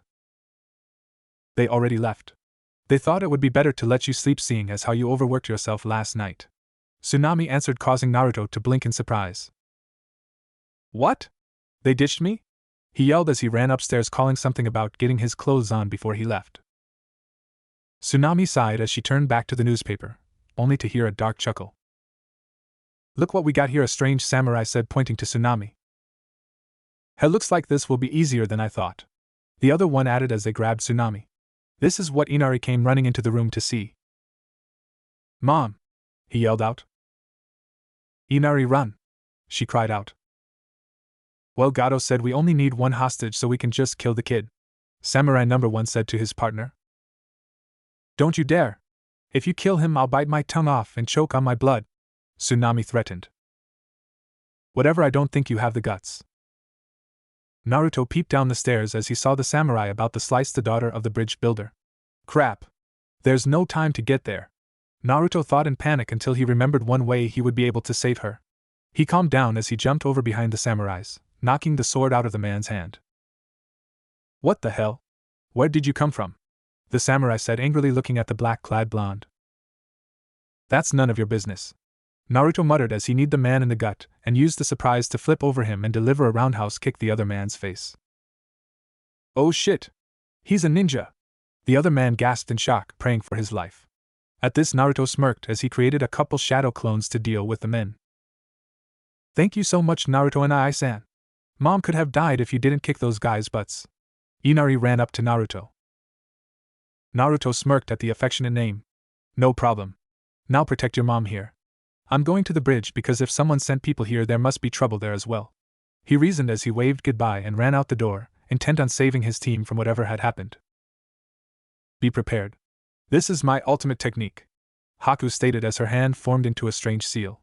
Ice release, demonic ice mirrors. Soon Kiba finds himself surrounded by mirrors of ice. He wondered what kind of an attack this was. His eyes nearly bulged from their sockets after seeing Haku literally step into one. Soon he could see an image of Haku on all of the mirrors. You cannot win, Haku stated matter-of-factly. Kakashi was having a tough time with this battle. It had been a long time since he'd fought someone this tough, probably back when he was in Umbu. Add to that the fact he was literally blind in this fact, and you would see why Kakashi was not having the best day of his life. Your student is as good as dead, Zabuza said confidently. Don't count my students out yet. Kakashi narrowed his eyes angrily. You don't understand. Haku has a bloodline limit allowing her to control ice to an astounding degree. With this jutsu she could possibly defeat me. Zabuza trailed off as he disappeared into the mist again. Kakashi growled at his lack of sight once again. Wind release, great breakthrough. All of a sudden a monstrous torrent of wind came exploding forward, dissipating the mist all around. Since when could Naruto make such a big gust of wind? Kakashi thought to himself. Uzumaki Naruto reporting for service. Naruto called as he entered the battle. Naruto! Go assist Kiba. He is in those mirrors. I'll back you up when I take care of eyebrows. Kakashi said, pointing to the dome of mirrors. Hi Kakashi-sensei! Naruto yelled as he ran to the mirrors. Zabuza growled at this and moved to intercept him, only for Kakashi to appear in front of him. Your fight is with me, Kakashi stated. Naruto rushed inside the dome of mirrors to see Kiba with dozens of sanbans sticking in various places on his body. Kiba! Are you alright? Naruto asked with concern in his voice. Yeah, this guy, he can be everywhere at once, he's too strong for either of us, Kiba explained. Well, let's work together, Naruto reasoned as he created a dozen shadow clones and had them attack each mirror individually, only for each to be dispelled in an instant. Any other bright ideas? Kiba asked mockingly. I don't see you having any, Naruto muttered under his breath while he starts a set of seals. Wind release, great breakthrough, he called as an impressive column of wind hits one of the mirrors head first. That isn't strong enough, a hauntingly familiar voice reasoned with Naruto. He knew that voice. He just couldn't remember from where. A set of sanban flew at Naruto as he made a set of seals and called out. Wind release, wind vortex. A vortex of wind surrounded him and knocked the sanban away. He took a second to regain his bearings. Haku noticed him distracted and went in for the kill. I'm sorry Naruto-san, Haku thought as she threw 3 well-aimed sanban towards the thinking blonde. Naruto noticed these too late as he braced himself for the unavoidable. He felt nothing and he opened his eyes to see Kiba lying on the ground, apparently have taken the sanban for him. Kiba, Naruto muttered, on the verge of tears. Why did you save me? He yelled, angry at Kiba for saving him, but most of all angry at himself for being so weak to need to be saved. An Inuzuka always protects their pack. I'm sorry for how we didn't used to get along, Naruto. I've come to think of you as a very good friend. Please Naruto, don't ever give up, I know you can beat her, Kiba finished as his head lowered. Is this the first time you've lost someone close to you? Your friend was very brave for doing this for you, Haku started but was cut off as a swirl of fiery red chakra erupted from the blonde. Shut up! Naruto shouted as the demonic chakra seemed to shape into a fox over his head. Who is this boy? Haku thought with panic. Naruto literally vanished from his spot and appeared in front of the mirror, delivering a demonic chakra-enhanced punch to it. The mirror shattered into thousands of pieces. Kakashi's eyes bulged as he became worried. Did the seal break? No, it just weakened. Either way, I need to finish this quick, Kakashi thought as he unrolled a scroll and swiped some of his blood on it. Earth release, Fan pursuit jutsu. Kakashi yelled as he waited for the results of his jutsu to take place. He wasn't disappointed as he heard his nin dogs erupt from the ground and latch onto Zabuza's arms and legs. What the? Zabuza yelled angrily. You thought I let you hit me for no reason? I used my blood to track you through the mist with my nin dogs. Now this is the end. Back with Naruto. As the mirror shattered, Haku was sent flying and Naruto appeared in front of her and delivered a punch to her face, shattering her mask. He took a look at her face and the demonic chakra seemed to vanish and Naruto took control again. Haku? Naruto asked, utterly confused. Hi. It is me, Naruto-san. Haku said. I am sorry, Zabuza-sama, I cannot defeat this boy. He is too strong. I am of no use to you anymore. Why are you working for a guy like Zabuza? Naruto yelled as he pulled his hair out in frustration. Zabuza is my precious person. He cared about me when no one else did. Please Naruto, strike me down now. Zabuza has no need for a broken tool, Haku mumbled weakly. Why would you care what a guy like him thinks? Naruto yelled, shaking his head angrily. He was the only one who ever decided I was worthwhile. I once had a family. We lived in a snowy village in water country. I discovered my Kekai Genkai my mother had passed down to me and I showed her. She hit me and told me to show no one of it ever again. Where I come from, those with bloodline limits are feared and killed. My father then found my mother was a carrier of one. He killed her. He then tried to kill me but I retaliated and killed him before he could kill me. I killed my own father. At this point Haku was trying vainly to hold back tears. I had to flee and I lived with no one for a long time. Then Zabuza-sama found me. He gave me a purpose. He had use for me. For the first time in a long time I felt needed, I felt wanted. Since then my sole purpose, my dream, has been to help Zabuza achieve his dream. Although now Zabuza has no use for a broken tool, Haku was now letting the tears fall freely. She's just like me, I know what it's like. To be hated. To be alone. It's a horrible feeling, isn't it? In my village I'm hated for reasons beyond my control. I never had a family. Please Haku, there's so much more to life than you have experienced so far. I don't want to kill you, Naruto pleaded. Haku nodded grimly. I'm begging you, Naruto, kill me, end it please. Haku wept bitterly. I killed your friend. Where is the rage you felt before? Naruto nodded and pulled out a kunai. Kakashi then took a stance and went through a set of seals. Behold Zabuza. This is my one and only original jutsu. At this point Kakashi focused his chakra to his hand and a ring of chakra seemed to surround him as a ball of chakra surrounded by lightning appeared in his hand. It made a sound that sounded like birds chirping. I can see his chakra? How is that possible? Raikiri! Kakashi yelled out as he charged Zabuza. Haku looked over in shock. He swatted Naruto's hand away. I'm sorry, Naruto, it looks like I'm still needed. She then disappeared in an ice mirror. Naruto looked over to see Kakashi charging Zabuza. His eyes widened in shock as he jumped over to Zabuza and jumped away with him, narrowly evading Kakashi's lightning blade. Haku's eye widened as she saw this, and she stopped herself as she was just about punctured by the Konohanin's lightning attack. Naruto! What do you think you're doing? Kakashi accused seriously. Kakashi-sensei, you can't kill him. He means everything to Haku, and she was about to give her life for him. Naruto yelled defiantly. Kakashi's eyes softened at that. He was now glad that he was spared of soaking his blood in the innocent girl's blood. He knew what it was like to lose someone precious to you. It was a fate you wouldn't bestow on your worst enemy. All of a sudden they heard clapping. They turned to see Gato surrounded by an army of thugs. Some demon you are, Zabuza?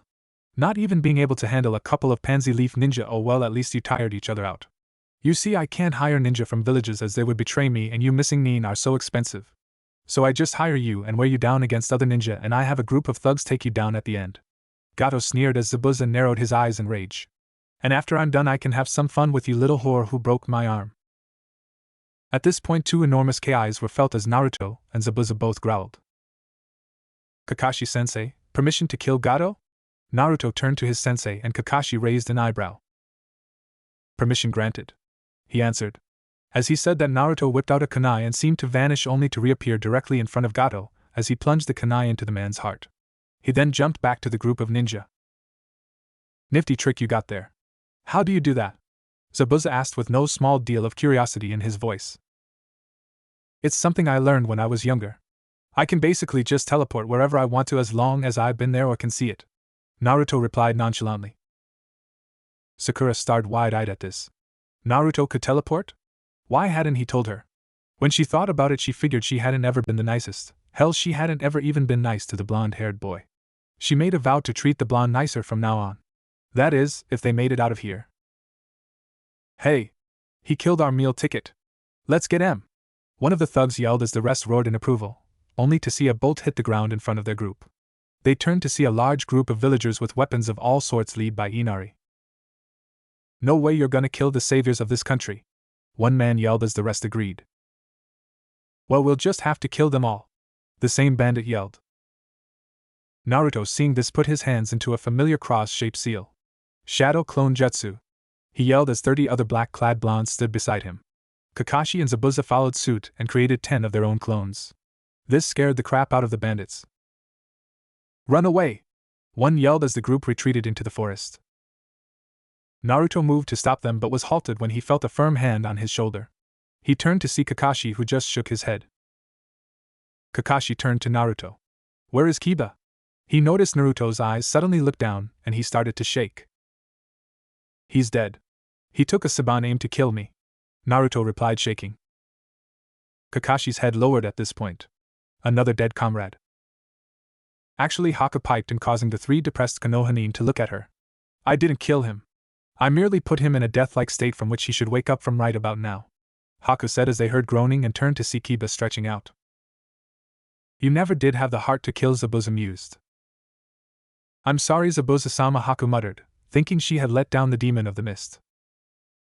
Don't worry about it. I am actually glad you are how you are. It would kill me for you to become a cold-blooded killer like me. Zabuza pointed out, causing Haku to become happier. Naruto turned to the duo. What are you two going to do now? I really don't know, Zabuza muttered barely loud enough to hear. You could come back to Konoha with us? Naruto suggested, looking to Kakashi. I am sorry, Naruto, but it would be impossible to take in an A-rank nuke nin like Zabuza. Haku maybe, but even that would be pushing it. Kakashi frowned. On Naruto's side. I know, Tazuna said loudly, surprising everyone. You could stay and wave. You would let us do that? Even after we tried to kill you? Zabuza questioned with shock. I don't see why not. You eventually turned around, and any friend of Naruto's is a friend of ours. Tazuna proclaimed loudly. Zabuza turned to Haku. It would be nice to finally settle down and get away from the hunter nin. Haku agreed. Kakashi then spoke up. In our mission report we could report that you were eliminated, so you will be removed from the bingo books and the mist hunters will stop their pursuit, for at least a little while? You could arrange that? Zabuza asked, not quite believing it. Being an elite Jonin has its perks, not to mention Naruto is almost like a grandson to the Hokage. Kakashi mentioned with a smirk. Zabuza nodded. It would be nice to finally settle down. If just for a little while. Later at the house. After dinner the sixth ninja took some time to relax for the first time in days. Naruto wandered up to his room. Seeing this, Haku followed.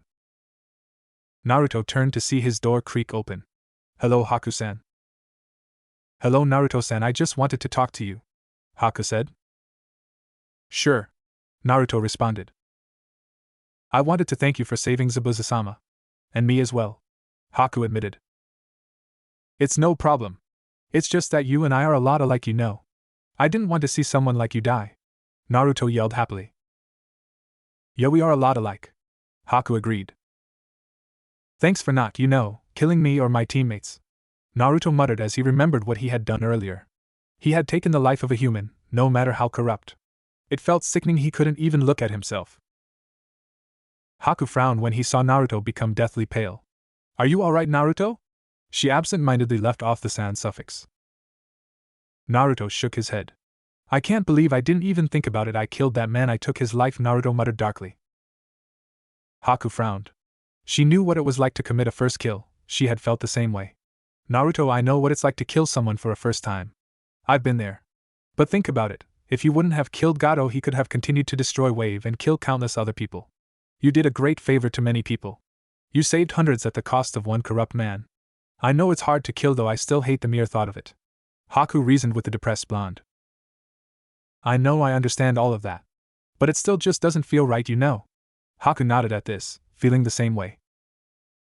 Naruto, have you seen Akuma? Kiba yelled as he busted in the room and saw Naruto and Haku both sitting on the bed. His young teenage mind immediately inferred the obvious. Naruto's, I didn't know you and Haku were going out already? Kiba accused, smirking. This caused both Naruto and Haku to blush. That's not it, Haku yelled, surprising both boys. We are not going out, Kiba. Naruto twitched as he playfully punched Kiba in the shoulder. Whatever you say, Kiba smirked as he exited the room. Thanks for the talk, Naruto looked into Haku's eyes seriously. No problem. Haku nodded as she exited the room. 1 week later. The next week flew by quickly with the Konoha nin just basically lounging around Tazuna's house while Tazuna finished his bridge. It was unfortunately time for the Konoha nin to leave though. Goodbye, Naruto and Ai-san, Inari said, holding back tears. You don't need to cry, Pipsqueak. Crying doesn't help anything. Naruto was also on the verge of tears, finally meeting people he considered family, and having to leave so soon. Goodbye, Kakashi-san, Sakura-san, Kiba-san, Naruto-san, Tsunami called. Goodbye. They all called back. See ya, Cyclops, Doggy Boy, Pinky, Shortstuff. The demon of the mist called goodbye in his unique way. Goodbye, Naruto. Haku smiled warmly at the blonde-haired boy. Naruto gave her his foxy grin. See ya, Haku. See ya, Tazuna. See ya, everyone, Naruto yelled as they left down the bridge. Now all we need is a name for the bridge, a random villager mused. I know. How about the Super Tazuna Bridge? Tazuna asked seriously, earning him glares. Inari then spoke up. How about the Great Naruto Bridge? Inari asked as everyone cheered. The great Naruto bridge it is! Tazuna yelled as the entire village erupted into cheers and roars of approval. It looked like our favorite blonde was on his way to becoming a legend. No one had a doubt in their mind that he would do great things. Back in Konoha, Kurenai was currently teaching her three genin, Sasuke, Hinata and Shino, how to climb trees without the use of hands when an Umbu arrived. "What can I do for you, Umbu-san?" Kurenai questioned. "Uchiha Sasuke, if you will please follow me to the Hokage's office," the Umbu said, causing Kurenai to mentally let her guard down. Whatever," Sasuke replied as he followed the Umbu. They walked a few blocks until Sasuke noticed they had passed the Hokage's tower. "Where are we going?" "The Hokage tower is that way," Sasuke pointed out. "I know. We aren't going to see the Hokage." That was all the Umbu said in return. At this point Sasuke nodded and quietly moved his hand over his kunai pouch in case worse came to worse. The Umbu member finally arrived at a strange building and formed some hand seals to make a door appear. He motioned for Sasuke to follow, and they walked deep into the dark room until they came to a large room that looked like it would be used for meetings. "Uchiha Sasuke, I'm pleased to finally meet you," the man smirked. He seemed to only have one arm, if the bandages around a stump coming from his elbow were any indicator. He also had bandages wrapped around only one of his eyes. Sasuke narrowed his eyes at this. "Who are you?" he asked with venom laced in his voice. My, very quick to mistrust? I like that. And to answer your question, my name is Danzo." Sasuke's eyes narrowed at this. "Who exactly are you?" Danzo chuckled evilly at this. "Well, boy, who I am is on a need-to-know basis. However, I can offer you something you deeply desire." This caught Sasuke's attention. "And what is that?" he asked, not fully trusting the bandaged man. "The power to kill your brother and avenge your clan." Danzo smirked, knowing that he was a part of his so-called evil brother's plot to kill the Uchiha. Of course Sasuke didn't need to know this. "How exactly could someone like you give me power?" Sasuke asked, referring to the old cripple's look. "Well, I may not look like it, but I was a prime candidate for Sandaime Hokage.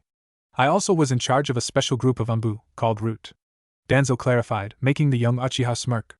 With a man who could have been Sandaime, he knew he could gain power. "Now you cannot tell anyone of our meeting. You can tell me your decision in 2 months' time. Until then, here is a little present to sweeten the deal," the old warhawk said as he tossed the scroll to Sasuke. Sasuke looked over it once before a smirk plastered itself onto his face.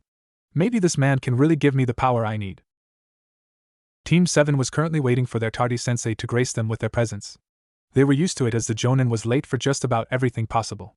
Just as they thought that, a puff of smoke erupted, alerting them to their sensei's arrival. "Yo!" he called, flashing them his eye smile. "You're late," the three genin called in harmony. Kakashi just pulled out his book. "Well, you see, I was on my way here when I saw a black cat run in front of me, under a ladder. I then decided to take the long way, not wanting to risk having bad luck," Kakashi explained, not once taking his eye off his book. "Yeah, right," Naruto called angrily. "That's got to be the lamest excuse you've ever had," Sakura pointed out. "Oh, come on, I'm sure I've had lamer. What about that time where I claimed to have run into a witch and for her to have turned me into a lizard?" Kakashi mused, causing his three genin to nod their heads in acknowledgement. "Well, today I will be teaching you 3 more advanced, B-ranked jutsu," Kakashi explained, causing Sakura's eyes to widen, Kiba to smile broadly and Naruto to show no outward sign of emotion. However, on the inside he was beaming at the chance to learn a better jutsu. "These jutsu will take a while to learn, much less master, but I'm confident they are within your abilities. Kiba, I will be teaching you the Earth Release, Rock Lodging Destruction. This technique allows you to dislodge rocks above an opponent to crush, or capture them." He then showed Kiba the hand signs and pointed to a cliff for him to go practice at it. "Naruto, the jutsu I will be teaching you is the Wind Release, Wind Dragon Jutsu. As the name states, this jutsu allows the user to create a dragon made out of wind." After this he showed Naruto the hand seals and witnessed Naruto run off to learn his new technique. "Sakura, I was originally planning on teaching you the water dragon, but I don't think you have the reserves to utilize it." Kakashi pondered on the question before finishing. "Instead, I will be teaching you a jutsu you saw Zabuza use on me. It's called Water Release, Water Prison Jutsu. It allows the caster to trap their victim in a dome of water. However, you have to always have one arm connected to maintain the prison." At this, Kakashi showed the pink-haired girl the seals before he looked up to see a bird flying overhead. "Looks like it's that time of the year already," Kakashi thought as he disappeared in a plume of smoke. In the Hokage's office, all of the Jonin senseis in the village seemed to be gathering for an important announcement. The announcement would have already started had it not been for a certain tardy Jonin who chose now to appear in the room via the body flicker. "Did I miss anything?" he asked innocently as he read his book titled, Ika Ika Paradise. Now that Kakashi is done making us wait, the Hokage cleared his throat. "It is once again Konoha's turn to host the biannual Chunin selection exams. I have called you all here to ask if there is any in this room that believe their team is ready to participate in the exams." The Sandaime concluded. This caused all the Jonin to register their students until it came to a certain batch of students. Mato Gai stepped up, the Hokage. "I, Mato Gai, hereby recommend my Genin team consisting of Hyuga Niji, Rock Lee and Tenten to participate in this year's Chunin exams." Gai concluded, not mentioning youthfulness once. Next up was Asuma, much to the surprise of the other Jonin. It wasn't every day when rookies were recommended. "I, Sarutobi Asuma, do hereby recommend my team consisting of Yamanaka Ino, Nara Shikamaru and Akimichi Choji to participate in the exams." The smoker finished as he took a long drag from his cigarette. Next, Kurenai came up the desk, making some of the Jonin think there was some kind of competition going on between the rookies' Jonin sensei. "I, Yuhi Kurenai, hereby state that my team consisting of Hyuga Hinata, Uchiha Sasuke, and Abirame Shino are ready for this year's Chunin selection exam." Some of the Jonin nodded their heads at this, knowing that a team stacked with an Uchiha and a Hyuga was bound not to disappoint. Next, the ever-lazy Kakashi stood up. "I, Hatake Kakashi, recommend my group of Genin consisting of Uzumaki Naruto, Inuzuka Kiba and Hirono Sakura to participate in the Chunin exams this year." He finished as he closed his book. Hearing this, Irika stood up angrily. He had been getting steadily angrier as each rookie team was announced. "Hold up. I taught most of these kids personally and I don't know if they're ready for the Chunin exams. They just graduated, for God's sake," Irika yelled, thinking of one student in particular. Kakashi merely looked at him indifferently. "I became a Chunin when I was more than 4 years younger than Naruto," he went off. "You can't compare him with yourself, Kakashi." Irika started, only for the masked Jonin to interrupt him. "And besides, as soon as these 3 Genin became part of my team, they are no longer your students, but my soldiers. I think I know if they are ready for this test, Irika." The aged Hokage sighed at this, knowing the two men both had good points. "Irika, it is ultimately Kakashi's decision if he wants to admit his team into these exams. Now the rest of you, you are dismissed. Please train your teams and make Konoha proud." Sarutobi finished off strongly as his Jonin bowed and disappeared in puffs of smoke. "I do hope the young Genin are ready for the task at hand. There hasn't been 3 rookie teams nominated for the Chunin exams since long before I was around," Sarutobi sighed as he took a long puff of his pipe. Team 7 had just finished their training when Naruto offered going to Ichiroku's to celebrate their learning of advanced jutsu, his treat. Sakura and Kiba's eyes widened at this. It wasn't every day Naruto offered to treat somebody to ramen. On the way, the 3 young Genin bumped into a certain group of academy students. "Hey boss, you promised you would play ninja with us today," Konohamaru whined as he pleaded with his older brother figure. Naruto sighed at this. "You're right, I did. Is it okay if I call a rain check about our ramen guys?" Naruto turned to his teammates. Kiba nodded and Sakura turned to him. "Whoever heard of a ninja playing ninja?" she asked rhetorically. Konohamaru looked at her quizzically for a moment until he nodded in understanding. "Hey boss, is that your girlfriend?" he asked, pointing his thumb towards Sakura. "No!" Naruto and Sakura yelled at the same time. Udon whispered to Konohamaru, and he giggled for a second until he turned back to the group. "Well, that's good. I know you could do way better than this flat-chest skank," he pointed out innocently. Sakura's eyes glowed white and a tick mark appeared on her head. "What did you just say?" she asked maliciously. "Run!" Kiba spewed out as the 3 young children took off in a cloud of dust, followed by an enraged Sakura and a sympathetic Naruto. Konohamaru continued to blindly run until he bumped into something hard, knocking him on the ground. "Hey, watch where you're going!" the man yelled as he picked up the young boy by his shirt. This man looked to be about Naruto's age, and he seemed to be wearing a black jumpsuit with cat ears. He also seemed to have strange purple makeup on his face. Naruto couldn't help but notice a blonde beauty standing next to him. She wore a light purple shirt with a mesh top underneath it. She had a similar colored short skirt, and had her dirty blonde hair tied up into 4 ponytails. What further intrigued Naruto was her large battle fan, signaling her as a wind user, much like our blonde hero. "Kankaro, put him down before you get in trouble. Especially if he finds out." She seemed afraid at the mention of this certain he. "Don't worry, Tamari, I'm just going to teach the brat a little respect. And by the way, Gaara isn't even around here. He turned to see a pink-haired girl arrive with a blonde-haired boy. They seemed to be around his age. Please let him go. We were just roughhousing and I am sorry he bumped into you, Sakura pleaded as Konohamaru struggled against the hold of the much stronger person. I don't think so. What are you going to do about it? Kankaro mocked. I advise you set down the Hokage's grandson before you cause an international crisis. It's not wise to upset the leaders of allied countries, Naruto pointed out, causing Kankaro to drop the now identified Hokage's son in shock. Good going, you baka! The blonde-haired girl yelled at her seemingly teammate. Your friend also doesn't look too pleased with you. Naruto pointed to a redhead standing upside down from a tree. At the mention of said friend, both Sunanin turned to see the red-headed boy.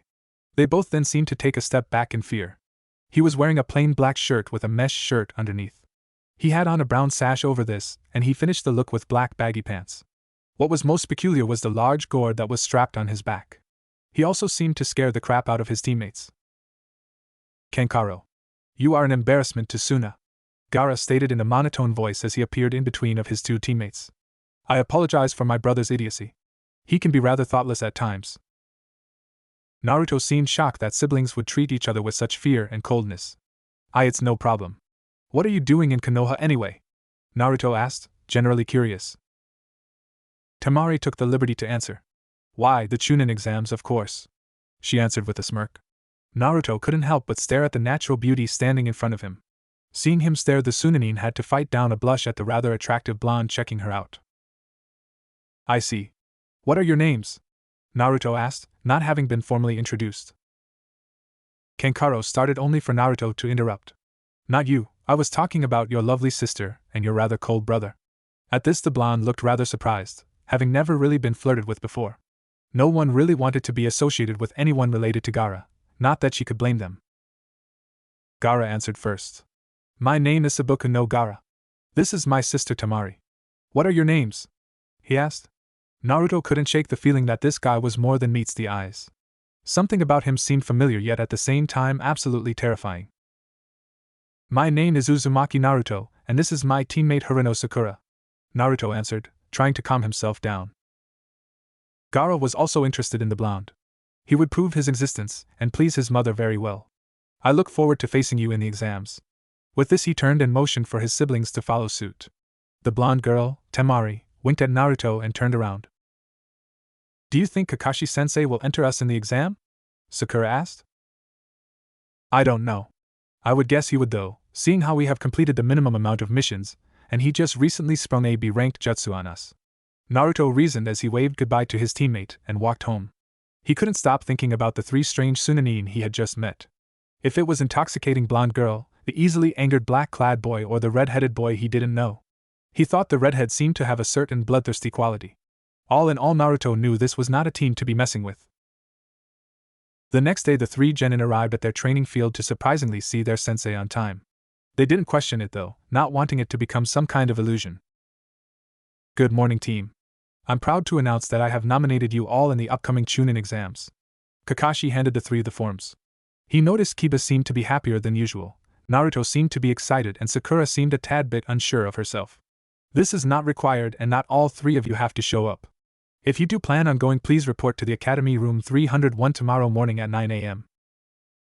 Naruto looked disappointed, most likely in the fact that he had yet to learn how to effectively use his new jutsu. Of course Kakashi hadn't expected him to, considering it had only been one day. He then smiled at his team and gave them the day off, disappearing in a puff of smoke. Naruto, Kiba and Sakura walked home, all wondering what the future would hold for them. Naruto woke up early the next morning, too excited to sleep in. He quickly finished his morning rituals and made his way to the academy. On the way he met up with his two teammates, smiling at them as they joined him in his walk. So you guys are doing it?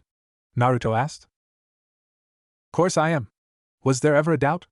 Kiba challenged cockily while Sakura just nodded her head as they made their way to the academy. They walked up 2 flights of stairs when they saw a group of genin surrounded a door labeled 301. Sakura immediately realized it was a genjutsu, due to only have tracked 2 sets of stairs. She silently asked her team if they should bring that fact out into the open. She saw Kiba shake his head no as they proceeded up to the 3rd floor, barely missing the commotion a certain Uchiha was about to cause. They arrived at the door labeled 301 and were surprised to see their sensei standing there lazily reading his book. Glad to see you all made it, otherwise none of you could have taken the test, Kakashi explained as the three genin all looked unsure about this. What do you mean? You said it was an individual thing? Kiba inquired. I said that because I didn't want anyone pestering another to participate. I wanted you all to choose to on your own free will. I'm proud to say you have all taken your first step into these exams. Don't take them lightly as there is almost certainly going to be killing involved. I believe in you and please make me proud. Kakashi finished as he led his three genin into the door. He was about to warn them not to bring too much attention onto himself when he decided against it. Naruto, he called as his student turned around. Give them hell. Naruto grinned at this and made his way into the room. The three genin were surprised at the sheer number of people in the small room. They looked around for a bit until they spotted Shikamaru's team. Hey Shika. Naruto called affectionately towards the lazy brunette. Troublesome you guys are in this exam too? Shikamaru asked. Yeah, we are, and we're going to take this exam by storm. Kiba yelled as Akamaru roughed in agreement. Sakura merely nodded her head while Naruto decided to speak up. You hear that, everyone? There's no way you're going to beat us. Naruto yelled, causing the rest of the room to glare at him. Naruto merely shrugged off the ki. After all, Zabuza's had been much worse. Soon enough, teammate walked in and Sasuke appeared to have recently been in a fight. Sasuke-kun! You made it! Ino yelled as she groped the brooding Uchiha. Sakura glared at the offender. Knock it off, Ino, pig, Sasuke-kun is mine! She yelled. Naruto and Kiba sighed at this. They had thought her fangirl days were over. You guys made it too? Kiba asked towards the shy Hyuga and quiet Aburame. Indeed. Our sensei nominated us to participate in this exam. The quiet boy muttered, causing Shikamaru to groan out troublesome. As the rookies were talking, an older-looking man wearing a set of purple clothes walked up. You rookies may want to keep it down. It seems you have made a lot of enemies. The 9 genin looked around to see the rest of the room glaring at them. However, a certain sand team seemed to be indifferent about the whole thing. They all shrugged sheepishly, while all of them expect for the ever quiet Shino and Sasuke. Who are you? Naruto asked. My name is Kabuto. I've taken this exam a fair amount of times. How many is that? Choji asked through a mouthful of chips. 7 to be exact. The glasses-wearing man replied. You must suck. Kiba put it bluntly. Well, you'd be surprised how hard these exams can be. But it isn't all bad, as I've been able to collect a lot of information for my ninja info cards. Do you care to know anything about anyone participating? Kabuto asked. Sasuke was the first to voice his suggestion. Rock Lee of Konoha. Naruto soon followed. And that team from Suna. Kabuto merely scoffed. You know their names? That's too easy. He shuffled through his cards until pulling out one and adding chakra to it to show a picture of Lee. Rock Lee is a genin 1 year older than you guys. His mission record is 31D ranks and 13C ranks. Wow. His taijutsu is off the charts while his nin and genjutsu are non-existent. He finished, causing Sasuke to frown. Let's see, oh here we go. The Suna team consists of Sabuku no Temari, Sabuku no Gaara and Sabuku no Kenkaro. It says here they are the Kazekage's kids. As a team they have completed 13C rank missions and while 1B ranked. As individuals it says that Temari specializes in wind ninjutsu, using her fan to project wind attacks at her opponents. Kenkaro seems to be a puppeteer, using advanced chakra control to control his puppet. The third one, Gaara, doesn't seem to have any information, although it says he's returned from all of his missions unscratched. Kabuto took a breath. That is a very impressive record. They seem to be one of the top teams in this exam. Naruto was inwardly impressed at the record of the Suna team, especially considering the redhead hadn't even gotten a scratch. Who are those people over there with the musical notes on their heads? Ino asked with surprise. Oh, those? Well, they aren't anything to worry about. They are from a new village called Otogekure, the village hidden in the sounds. The village is fairly new, so I wouldn't worry about them all too much. Kabuto finished as he noticed the sound genin charging him. He smirked as he dodged a punch aimed at him from the bandaged knee and smirked at the effortless dodge. His eyes widened when all of a sudden his glasses broke and he landed on his hands and knees and puked. That will teach you to bad-mouth Oto. A brown-haired girl growled and another boy was about to continue until the doors busted open, revealing a group of chunin with a man wearing a black trench coat in the middle. He had a bandana-style headband and had numerous scars running down the length of his face. There will be no fighting before the exam. Do you want to get disqualified, Odo Genin? He asked in a deadly voice as he flooded the room with his killing intent. The Odo Genin gulped, and the seemingly leader answered. No, sir. I'm sorry, we just get riled up when agitated. He explained as the proctor blew his excuse off. Now everyone please line up in single-filed lines and take a number out of this box. This will be the seat you are assigned to. After the Scarred Special Jonin said this, the Genin all followed suit and were soon in their respective seats. Naruto noted his was right next to Hinata's. My name is Marino Ibiki. Okay, you little worms, this is the first exam of the Chunin exams, and it's going to be a written test. As he said this, he heard loud groans coming from all but a certain pinkette and pineapple-haired Genin. Quiet! As I was saying, this test will have a total of 10 questions. Each person will start out with 10 points, and will be deducted 1 point for each question they get wrong. If you are caught cheating, you will automatically be deduced 2 points. That means if you are caught 5 times, you and your team is out. You have 45 minutes to complete the first 9 questions, and the last question will be given when there are 15 minutes left. Now I wish you all good luck. You are going to need it. The intimidating proctor murmured the last part as all the young ninjas started vigorously working on their test. Sakura wasn't worried. She knew she could probably get enough points to pass even if either of her teammates screwed it up. Oh, and by the way, if any of you or your teammates gets a 0, you automatically fail. Ibiki growled out as the young Genin looked shocked. Kiba and Naruto couldn't shake the feeling someone was glaring a hole in the back of their heads. Naruto looked over the questions, trying to find at least one he could answer. Darn it! These questions are impossible. I can't fail though, otherwise I'll hold Kiba and Sakura back too, maybe if I cheat? But wait, then I could get marked 2 points down, the blonde Jinchuriki thought with a frown. Then it hit him. 2 points? Every time I've ever taken a test, if you got cheating you'd automatically fail, and these questions seem way too hard for anyone but maybe Sakura to answer. I get it. We have to cheat. Naruto mentally patted himself on the back at this conclusion. He heard a few barks and figured Kiba had caught on as well. He lazily yawned and stretched his vision to see various other members cheating as well. His only problem was he didn't have a special bloodline or even a jutsu that would help him cheat. He immediately browsed his brains for ideas and was surprised when he heard a low whistle and turned to see a kunai impale the person sitting in front's paper. Number 43, fail. Numbers 44 and 45, fail. The proctor called out as the Genin yelled in outrage, only to be silenced with a concentrated burst of killing intent. Naruto gulped. He'd have to cheat stealthily. Unfortunately, he was more of a run-in and kick-asses type of guy, maybe a shadow clone. He quickly threw that idea out as the proctors would see the puff of smoke. Hundreds of ideas soared through his head, all being thrown out in the next 40 minutes. He causally glanced at the clock to see there was only 3 minutes left until the final question. Crap! He'd have to put it all on the final question. Ayano, Naruto-kun. You can copy off of my test? The timid girl sitting next to him whispered. He was surprised that Hyuga heiress would do that for him. He was going to say yes when he remembered what would happen if he got caught. It's fine, Hinata. What kind of Hokage would I be if I needed to copy someone else's answers? He responded with his foxy grin, making Hinata turn a deep red. He was surprised at this and ideally wondered if the Hyuga was sick. He was interrupted from his musing when Ibiki cleared his throat. All right, worms, it's time for the final question. Now this question is completely optional, meaning you can back out now. Ibiki started, letting the statement set in. Well, why wouldn't we take it? That would be stupid, Temari pointed out. Under normal circumstances it would, but should you choose to not take it you will automatically fail, and can try again in 6 months. Should you take it, and fail, you will not only be failed along with your teammates, but you will never be able to take these exams again. The sadist finished with a malicious grin. That's bull. There are plenty of people who have taken it several times. Kiba accused, thinking of Kabuto who had apparently taken it 7 times. Well, tough luck.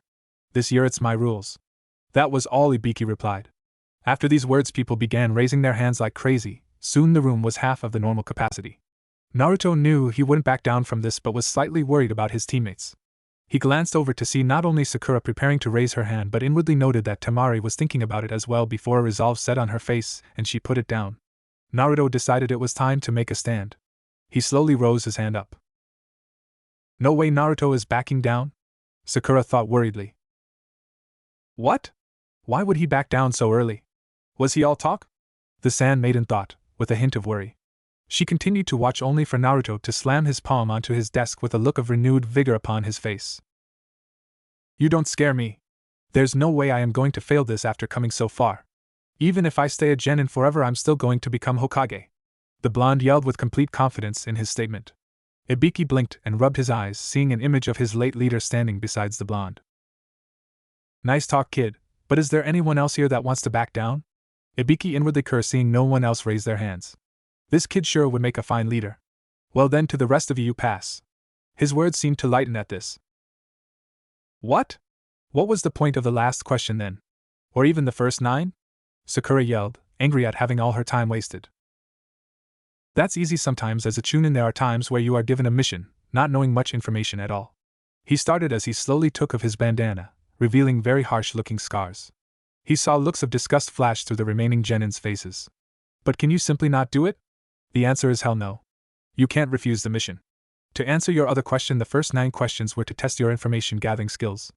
Those were questions mere genin shouldn't be able to answer. We had placed 4 plants stationed across the room, already knowing the answers to the test. Your job was to get the answers without getting caught. Sometimes information can be more valuable than anything else. Ibiki finished as he pointed at his scared visage. He then sighed as he felt a familiar signature approaching. All of a sudden, a small ball crashed through the window with a sign attached to it. The sign read Mitarashi Enko, the sexy and single proctor of the second exam. Soon enough, a very sexy-looking woman appeared through the same window. She wore, or didn't wear, it was kind of like looking at a glass half empty or half full, a tight mesh top going down to her legs, and this was covered by a very short brown pair of shorts. She topped it off with a long trench coat that went to her knees. Somehow it always covered her assets perfectly. Welcome, maggots. She started only to look at the room for a second. 26 teams? You must be getting soft in your old age, Ibiki. Enko scoffed at the amount of people. Or perhaps we just have an exceptional batch this year, Ibiki reasoned. Either way, I'll cut them down by at least half. The purple-haired woman grinned as she continued, now meet me at training ground 44 in 30 minutes, and don't be late. She yelled as she disappeared in a puff of smoke. Naruto gulped, not knowing if he should be attracted to the woman or absolutely terrified of the woman. He decided on the latter. He soon got up and followed his team out the door. Ibiki was walking around the room collecting tests when he stopped at a certain blonde-haired boy's desk. Are you joking me? He didn't even answer a single question? Just who are you, Uzumaki Naruto? Team 7 soon arrived at training ground 44, nicknamed the Forest of Death. They saw the rest of the teams had already arrived and waited patiently until the crazy proctor arrived. Good to see you all made it. As you probably already know, my name is Mitarashi Enko. I will be in charge of this part of the exam. This next part will be survival training. Literally. Most of the genin visibly shook at this mere word, the tone behind it seemed deadly. Each of you will start out with 1 scroll. A heaven or an earth. The purple-haired woman said as she held up one of each. The goal is to get the opposite scroll in any way possible. This, of course, includes killing.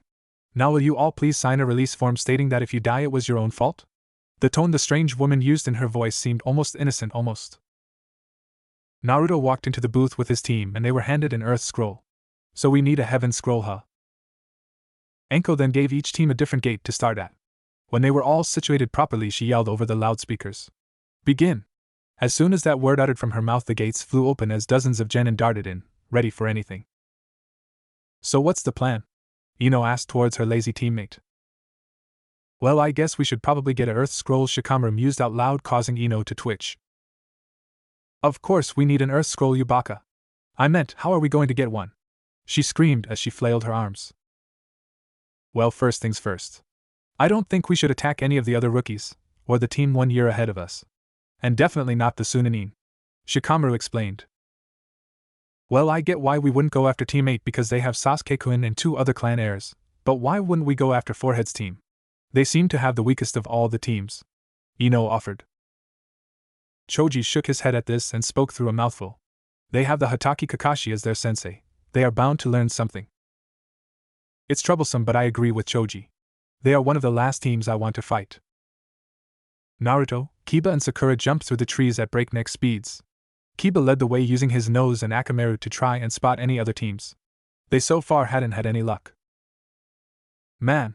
Where is everyone else? Naruto whispered in an annoyed tone. Heck if I know. We are bound to run into someone, Sakura countered. Kiba took a long whiff and silently signaled to move into the trees. They weren't disappointed when they saw the Sunanin being confronted by ninja from Rain. If you will just give us your scroll, no one will get hurt. The leader tried to reason with the young kids. He only got a glare curtsy of the redhead in front of him. Well, don't say I didn't warn you. He then untied his umbrella from his back and threw it up in the air, only for it to sprout thousands of needles and for them to fly directly at Gaara. How not so tough now are you? When the smoke cleared, he saw a completely unharmed Gaara surrounded by a wall of sand. Is that all you got? You bore me. At this, Gaara raised his hand forward as a large column of sand shot out at the three Rain. It quickly wrapped around their carcasses. Sand coffin. The deranged redhead then clenched his fist as the sand squeezed the life out of the three Rain in a very gory fashion. Sand burial. Naruto silently signaled for his team to retreat as they took off full speed, hoping to get as far away from that guy as possible. When Naruto thought they were far enough away, he took a break and held himself up with his knee panting. Guys, if either of you has to fight that guy in the finals, give up, Naruto stated through pants. He wasn't sure he would even want to fight that guy. That guy was a monster. Sakura shivered out. Yeah, Akamaru was whimpering the entire time. That guy is not someone I'd like to fight, he agreed to the statement. It looks like we've been found out, Naruto pointed out as a group of rather weak-looking ninja jumped out. They each appeared to be in their mid-20s. The first one looked to be a man with an average build. He seemed to be about 5 feet 9 inches with dark brown hair and his headband tied around his bicep. He carried a long spear on his back. The second was an enormous man with a pair of giant gauntlets looking to be made out of steel. He was bald and wore his headband as a bandana. The third member was an average-looking girl with light red hair tied into a ponytail. She appeared to wield a ninjutsu. Give up now or we might just hurt you, the first man piped up. Yeah, or else we might kill you, the larger man finished. How do you even know we have the scroll you want? Sakura asked questionably. Well, we don't, but either way we might as well get rid of the competition, the larger man yelled again, causing Sakura to scoff at the apparent lack of a plan. I'll take the blonde, pipsqueak. Soon enough he charged said blonde and tried to punch him, only for Naruto to flip over the punch and land a roundhouse kick onto his opponent's kick. He smirked at his opponent's apparent lack of any common sense. No wonder you're still a genin, you suck, Naruto pointed out, trying to egg his opponent on. Why, you little brat? He then formed a set of hand seals and called out, Water release, water drill jutsu. After the large man said this, a speedy bullet made out of water went flying towards Naruto, who quickly after regaining his bearing dodged and sent a trio of shuriken at the larger man. The giant just merely blocked them with his gauntlet, only for one of them to poof into a Naruto clone who delivered a jab at his neck, effectively knocking him out. Kiba was left facing the smaller man who used a spear for a weapon. Come on, let's see what you got. He then raced through some hand signs. Earth release, earth spear jutsu. With this call, Kiba reached his hand into the ground and pulled a long spear made of earth. You think you can beat me at my own game? The man taunted as he lunged towards the younger boy, taking advantage of his longer reach to quickly try and hit Kiba with the flat end of his spear. Expecting this, Kiba dodged to the side and quickly slashed at his enemy's face with his claws. The older man barely dodged and they continued trading blows with their spears until the older man began a long set of hand signs. Kiba didn't want to see the end of this set of hand seals, so he quickly nodded his head as there was a loud call of Fong over Fong, as Akamaru come crashing into the spear-wielding man, knocking him out cold. Sakura was staring down his opponent, looking for weaknesses. You aren't a real ninja. I bet you care more about your hair than you do about your training, the older woman mocked, causing Sakura to growl. She then remembered her training and started a set of seals. Water release, bullet jutsu. She then took a big breath as she exhaled a bullet of water, ramming right into the torso of her opponent. The sword wielder was caught off guard at the sudden attack and was sent flying into the nearby river. She then noticed the water seemed to become heavier as she heard Sakura mutter, water release, water prison jutsu. She was then caught in a dome of chakra. She knocked the older woman out and returned to her teammates. Hey guys, I found a heaven scroll! Kiba yelled in joy as he showed his team the acquired scroll. He smirked at the ease of this exam so far. Maybe if the older team hadn't been so overconfident they would still be fighting. As he went over this in his head, he was completely unaware of the trouble Team 8 was currently in.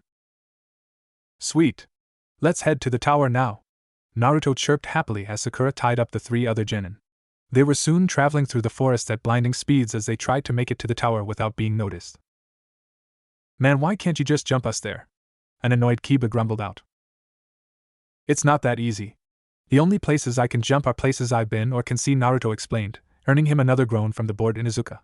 Naruto suddenly stopped on the tree, causing Sakura to bump into him and Kiba to quickly plant his feet in the tree. Why did we? Sakura started. She looked on in shock when 2 dark-clad figures emerged from the shadows. Naruto quickly reached for a kunai. Who are you? The larger man removed his hat, revealing blue shark-like skin and gills. He also had razor-sharp teeth. The second man removed his hat to reveal raven-colored hair tied into a short ponytail with a fully mature red Sharingan. He also had 2 distinctive lines under his eyes. My name is Uchiha Itachi, and my partner is Hoshigaki Kisame. I'll give you one chance to come with us now and nobody will get hurt. The 2 figures wore black cloaks going down to their knees with red clouds on them. Anko was happily munching on a stick of dango, dangling her legs off the side of a rock. She finished the stick and threw it into a tree, finishing up a perfect leaf symbol made of dango sticks. Perfect. Anko chirped happily as 3 Chunin ran up, causing her to frown. What? Anko, come quick. We've found dead bodies outside of the forest. One of the Chunin yelled through pants. So? Killing is allowed, remember? Anko questioned, clearly annoyed. Yes, but you have to see this. Their faces are just melted off. The other Chunin sounded frantic, so Anko decided to take it seriously and followed him. When they arrived, she saw there were 3 grass nin that seemed to have their faces literally melted off. This can't be, these genin were in the exam earlier. She seemed lost in thought before her eyes widened to the size of dinner plates. He's here. She seemed to spit this so-called he out before she took off at a dead sprint towards the forest of death. Wait. Who is he? The Chunin asked, bewildered at the frenzied state of the snake mistress. Orochimaru. That was all she said in return, causing the Chunin to shiver as he went to report to the Hokage about this crisis. Anko arrived at the front gate of the forest to see a tall man wearing a green shirt and pants with mesh items underneath. He had a long red coat with an enormous scroll on his back. He also had strange red-like marks going down from his eyes and a headband that had the kanji 4 oil on it. Jiraiya-sama. Anko sputtered out, surprised that the Sannin was here. Jiraiya merely nodded. You didn't think I'd let you take on Orochimaru on your own, did you? I didn't know you were back in the village? The snake mistress questioned. Well, there are really a couple of reasons I'm back, and finding out that Orochi team is here was just a plus. The Toad Sage shrugged as the 2 warriors took off into the forest, intent on finding the traitorous snake Sannin. You look just like Sasuke. Naruto pointed a finger accusingly at the older Uchiha. Ah, so you've met my foolish little brother, have you? Itachi asked in a monotone voice. Realization seemed to draw on Sakura's face. You're the one who killed the Uchiha clan. You're the person Sasuke-kun wants to kill, Sakura accused.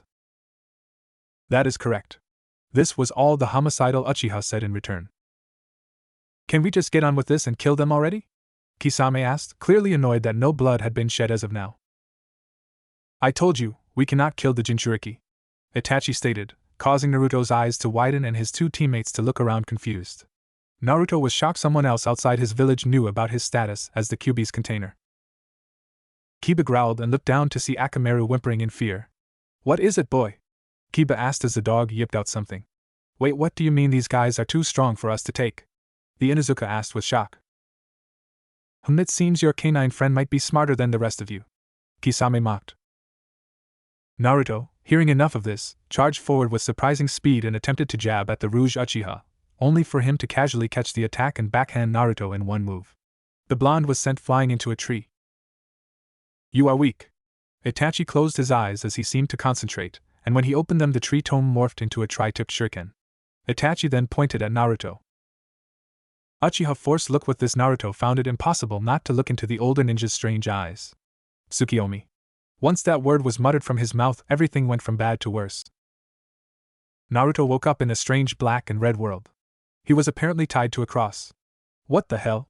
Naruto tried to focus and jump out but found it impossible. He then tried to undo the knots himself. Attempting to free yourself is pointless. You are in my world now. I control everything, everybody. Now for the next 72 hours you will witness your worst nightmare, over and over again. After he said this he disappeared in a swirl of black mist and was replaced with a group of people. These people were people that Naruto knew very well. Demon, I can't believe I let you graduate. Iruka scoffed and kicked Naruto in the gut hard. Naruto didn't let out a single groan. He knew it was an illusion, but that didn't change how much it hurt to see Iruka do this to him. Iruka's form morphed into that of Kakashi's. You killed my sensei. I can't believe you were allowed to live, you demon spawn. With this the scarecrow stabbed Naruto with one of his raikiris. Naruto this time let out a loud scream. The pain of the lightning was excruciating, but what hurt worse was the fact it was Kakashi-sensei that stabbed him. Next, Kakashi's form changed into Haku's. I knew you were a demon as soon as you used that red chakra on the bridge. Then the girl stabbed him with an ice sword. Naruto was now letting his tears fall freely. He couldn't even tell if he was in an illusion anymore. Haku took the form of the third Hokage. I can't believe I even let you live this long. There is no way a demon like you could ever become Hokage. With that, he stabbed Naruto in the gut with a sword. He then twisted it and mercilessly pulled it out. Naruto was now sobbing openly. Deep in Naruto's mind, a pair of crimson-red eyes snapped open. Uchiha! Itachi was just about to change the form into the Yondaime when all of a sudden red chakra seemed to explode out from the blonde. The red chakra seemed to overwhelm everything in sight until finally Itachi looked up to find himself face to face with the being he'd only heard about in legends. An accursed meat sack like you dare show your face in my home. Not even your Aijutsu can save you from me now. The Kyuubi seemed to wreak fear and malicious as Itachi tried desperately to cancel the jutsu. Fool, you cannot escape, you are in my world now. The evil creature then lunged forward as Itachi made a last-ditch effort to escape. Back in the real world, Kisame was waiting as he saw the blonde get trapped in Itachi's Tsukiyomi. He then knew it was over for the young demon container. He was shocked when not a second later red chakra exploded out of the young boy as Itachi stumbled backwards. Jiraiya was not having a good day. First of all, Sarutobi had opted to make him cancel his research early today. Secondly, he had found out that Orochimaru was back in the village, and now he was on his way to pursue and possibly eliminate him. He stopped dead in his track when he felt an all-too-familiar burst of evil chakra. Anko stopped as well. Is that the Anko started, only for Jiraiya to cut her off mid-sentence? Yes, that's the Kyuubi's chakra. I'm leaving it up to you to find Orochimaru. 5 squads of Umbu will be with you shortly. I am going to find Naruto. Jiraiya was about to take off when he turned back to Orochimaru's former apprentice. And Anko, whatever you do, do not engage Orochimaru. That is an order. The Toad Sage commanded, earning him a nod from the scanty-clad women. He then took off towards the area where the Kyuubi's chakra had been accessed. Please be alright, Naruto. Kisame was shocked to see someone actually escape his partner's supposedly unbeatable technique. He'd never actually been in it, but he had heard enough stories to know he never would want to. He growled at the 3 genin. You brats are dead. Kisame charged at the 3 genin only to stop as he saw a shadow steadily getting larger and larger. He quickly jumped out of the way as a massive toad landing in between him and his 3 targets. On the top of the toad stood none other than Jiraiya of the Sannin in one of his obscene stances. I am the protector of good, the person men want to be. I am the person women want to be with. I hail from Mount Mayabuku. I am the great and gallant Toad Sage, Jiraiya. The man made his interesting introduction utilizing some bizarre dance moves. How this guy shouldn't be so tough, eh, Itachi? Kisame smirked at the strange man. Akatsuki? What exactly are you doing here so early? The white-haired man sounded slightly worried. That's none of your business. Although if your village security didn't suck so bad, maybe we wouldn't be here. Kisame explained. Kisame, we must retreat. We are no match for a Sannin with me in this condition. Itachi removed his hand from his eyes to show blood seeping out of his eye sockets. Kisame's eyes widened in shock as they both disappeared in simultaneous puffs of smoke. Jiraiya, seeing the enemies were gone, turned to the 3 genin. He saw Kiba trying to calm a whimpering Akamaru and Sakura trying to care for an unconscious Naruto. Who are you? Kiba called as he reached for a kunai. Don't worry. I am a friend. As I said earlier, I am Jiraiya of the Sannin. This caused the 2 conscious genins to gawk at the presence of such a powerful ninja. Who are the other 2 guys? Well, we know their names, but what did they want? Kiba asked. Well, those 2 were Uchiha Itachi and Hoshigaki Kisame. They are both S-class missing ninja, wanted for various crimes. Trust me, those 2 are not people you want to be dealing with. They work for a group of S-class criminals called Akatsuki. Jiraiya explained. This caused the 2 genins' eyes to widen in shock. SC class? What do they want with Naruto? Kiba yelled. That is something you are going to have to ask him yourself now. Do you have both scrolls? Jiraiya asked. Yes. Sakura nodded in response. Good. Then I'll escort you 3 to the tower. Jiraiya finished, knowing if he was to leave there was a good chance Itachi and Kisame would show up and grab the down Jinchuriki. Unknown to them, Naruto was currently talking to one of the most powerful beings in existence. Drip. Drip. Drip. Naruto bolted awake at the sound of dripping and he looked confusedly around as he saw he was in a sewer. Man, what the hell happened to me? He thought as he rubbed his head. All of a sudden the day's events flooded his head. How did I escape that Tsukuyobi or whatever the name was? Naruto wondered. He looked up to see two pipes, one red and one blue. The blue one was significantly smaller than the red one. The blonde Jinchuriki was all of a sudden unable to think about what he was doing, and before he knew it he was walking deeper into the sewer. He continued to go deeper and deeper until he saw an enormous gate stretching up farther than he could see. The gate seemed to be held together by a single piece of paper with the kanji for a seal on it. What the? Naruto asked to seemingly no one. All of a sudden a low rumble boomed across the entire area. So my miserable container finally decides to visit me. A massive pair of red eyes snapped open as Naruto found that he was face to face with the Kyuubi no Kitsune. You're the Kyuubi, aren't you? Naruto accused, causing the massive beast to snort. No, you insignificant whelp, I'm the other 100-meter-foot fox trapped inside your gut, you pitiful mortal. Of course I'm the Kyuubi. The fox mocked the young boy. All of a sudden a look of shock crossed Naruto's handsome visage. You're the one who broke me out of the Tsukuyomi, why? Ha! You think I did that to help you? I did that so I could devour the accursed Uchiha. The Kyuubi roared out. Naruto was now scared shitless, but pressed on anyways. Well, why wouldn't my jumping ability work? Because when you were in the Tsukuyomi he was controlling your mind. You couldn't use your genetic abilities. The beast explained, causing Naruto to scrunch his nose in thought. Genetic ability, what do you mean? He asked with a frown. That jumping or whatever ridiculous name you've given it.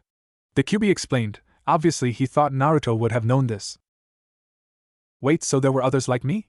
Naruto questioned with wide eyes. Of course there were, you foolish mortal. The teleporting you are able to do was a genetic gene passed down every 10 generations in your family. Of course you weren't the 10th. The massive fox seemed to be angry at the mention of this. What do you mean? You just said that it only came around every 10 generations, and wait, if I wasn't, who was? Naruto asked. Your foolish father was the 10th. Although the trait never developed in him, and he was deeply angry at this. This is why he tried to create an artificial version of the technique, using seals and kunai. He succeeded and developed a jutsu that allowed him to throw a kunai and instantly appear wherever he had thrown it. It was called the Flying Thunder God Jutsu. Kyuubi finished. Wait, you knew my father?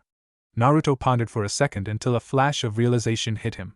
Flying Thunder God, wait, wasn't that the name of the Yandame's prized jutsu? He pulled out his hair in frustration before his anger was quickly replaced by shock. The Yandame was my dad? Naruto gasped. Of course that flesh bag was your father. Now you bore me. Leave now. With that the Kyuubi let out a massive roar as Naruto was sent flying out of his subconscious. With Anko. Kakuka, Anko-chan, it's been far too long. Orochimaru chuckled at the sight of his former apprentice. Not long enough. Anko hissed out as she sent a batch of shadow snakes at the older ninja. Orochimaru merely effortlessly dodged the attack and appeared behind the special jonin. My, you seem awfully hostile today, Anko-chan. I do hope that you aren't still upset that I have no use of you anymore?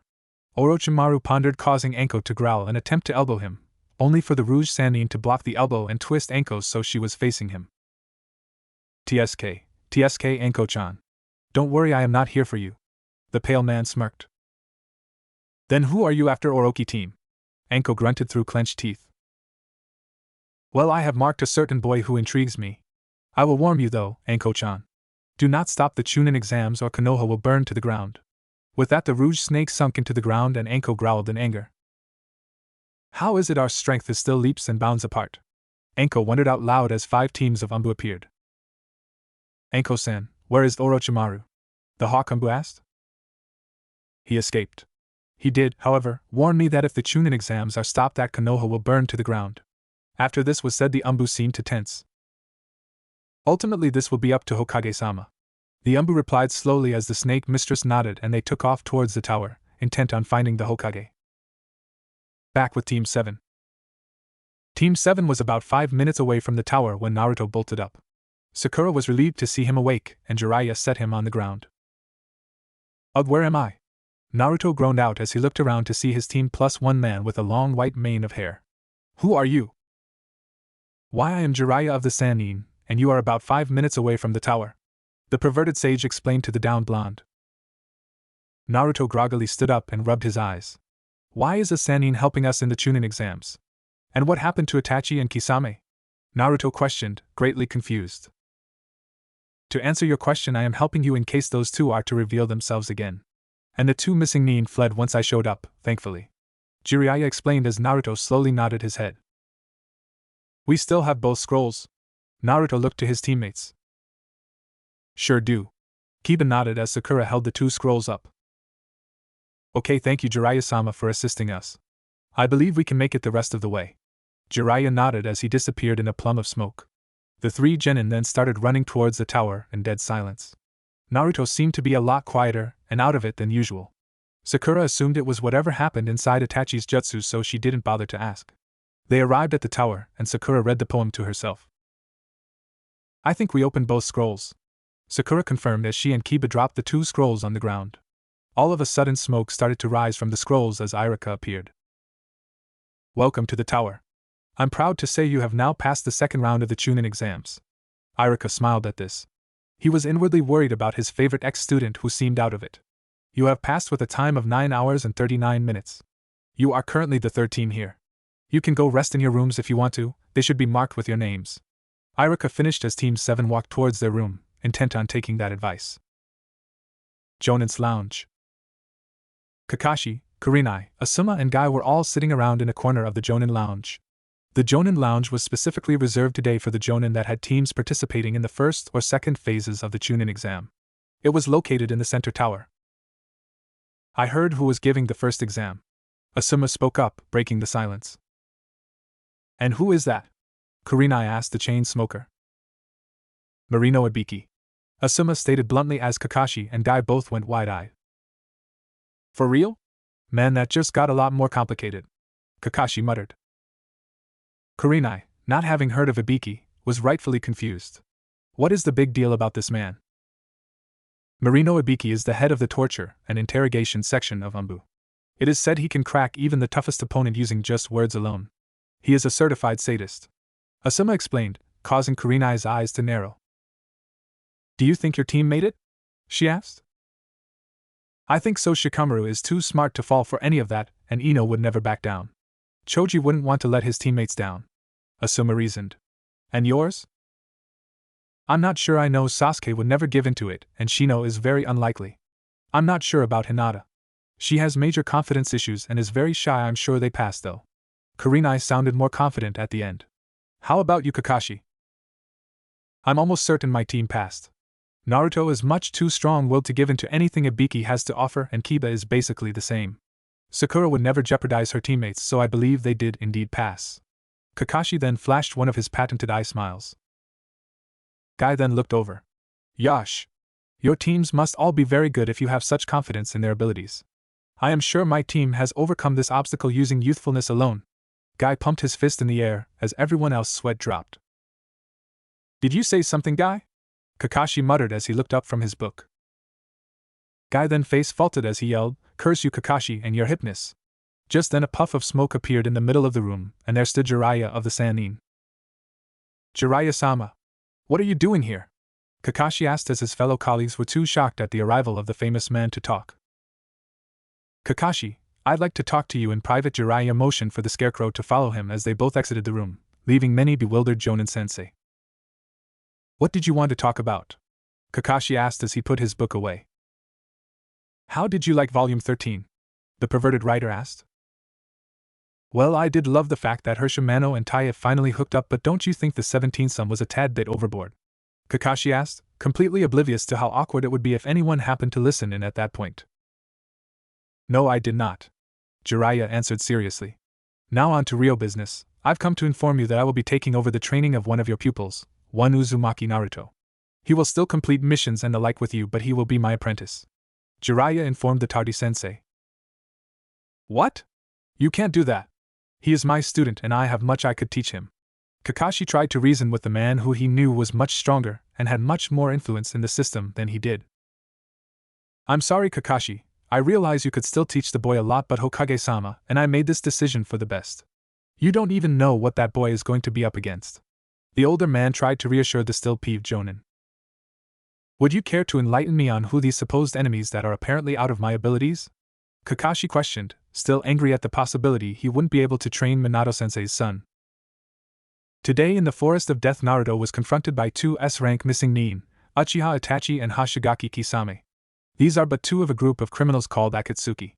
As far as I can tell, they are after the Biju and the Jinchuriki of said Biju. I realize you think you owe it to Minato to train this boy, but as I said earlier, you will still be able to train him, just not as frequently as I know you'd like to. Jiraiya explained.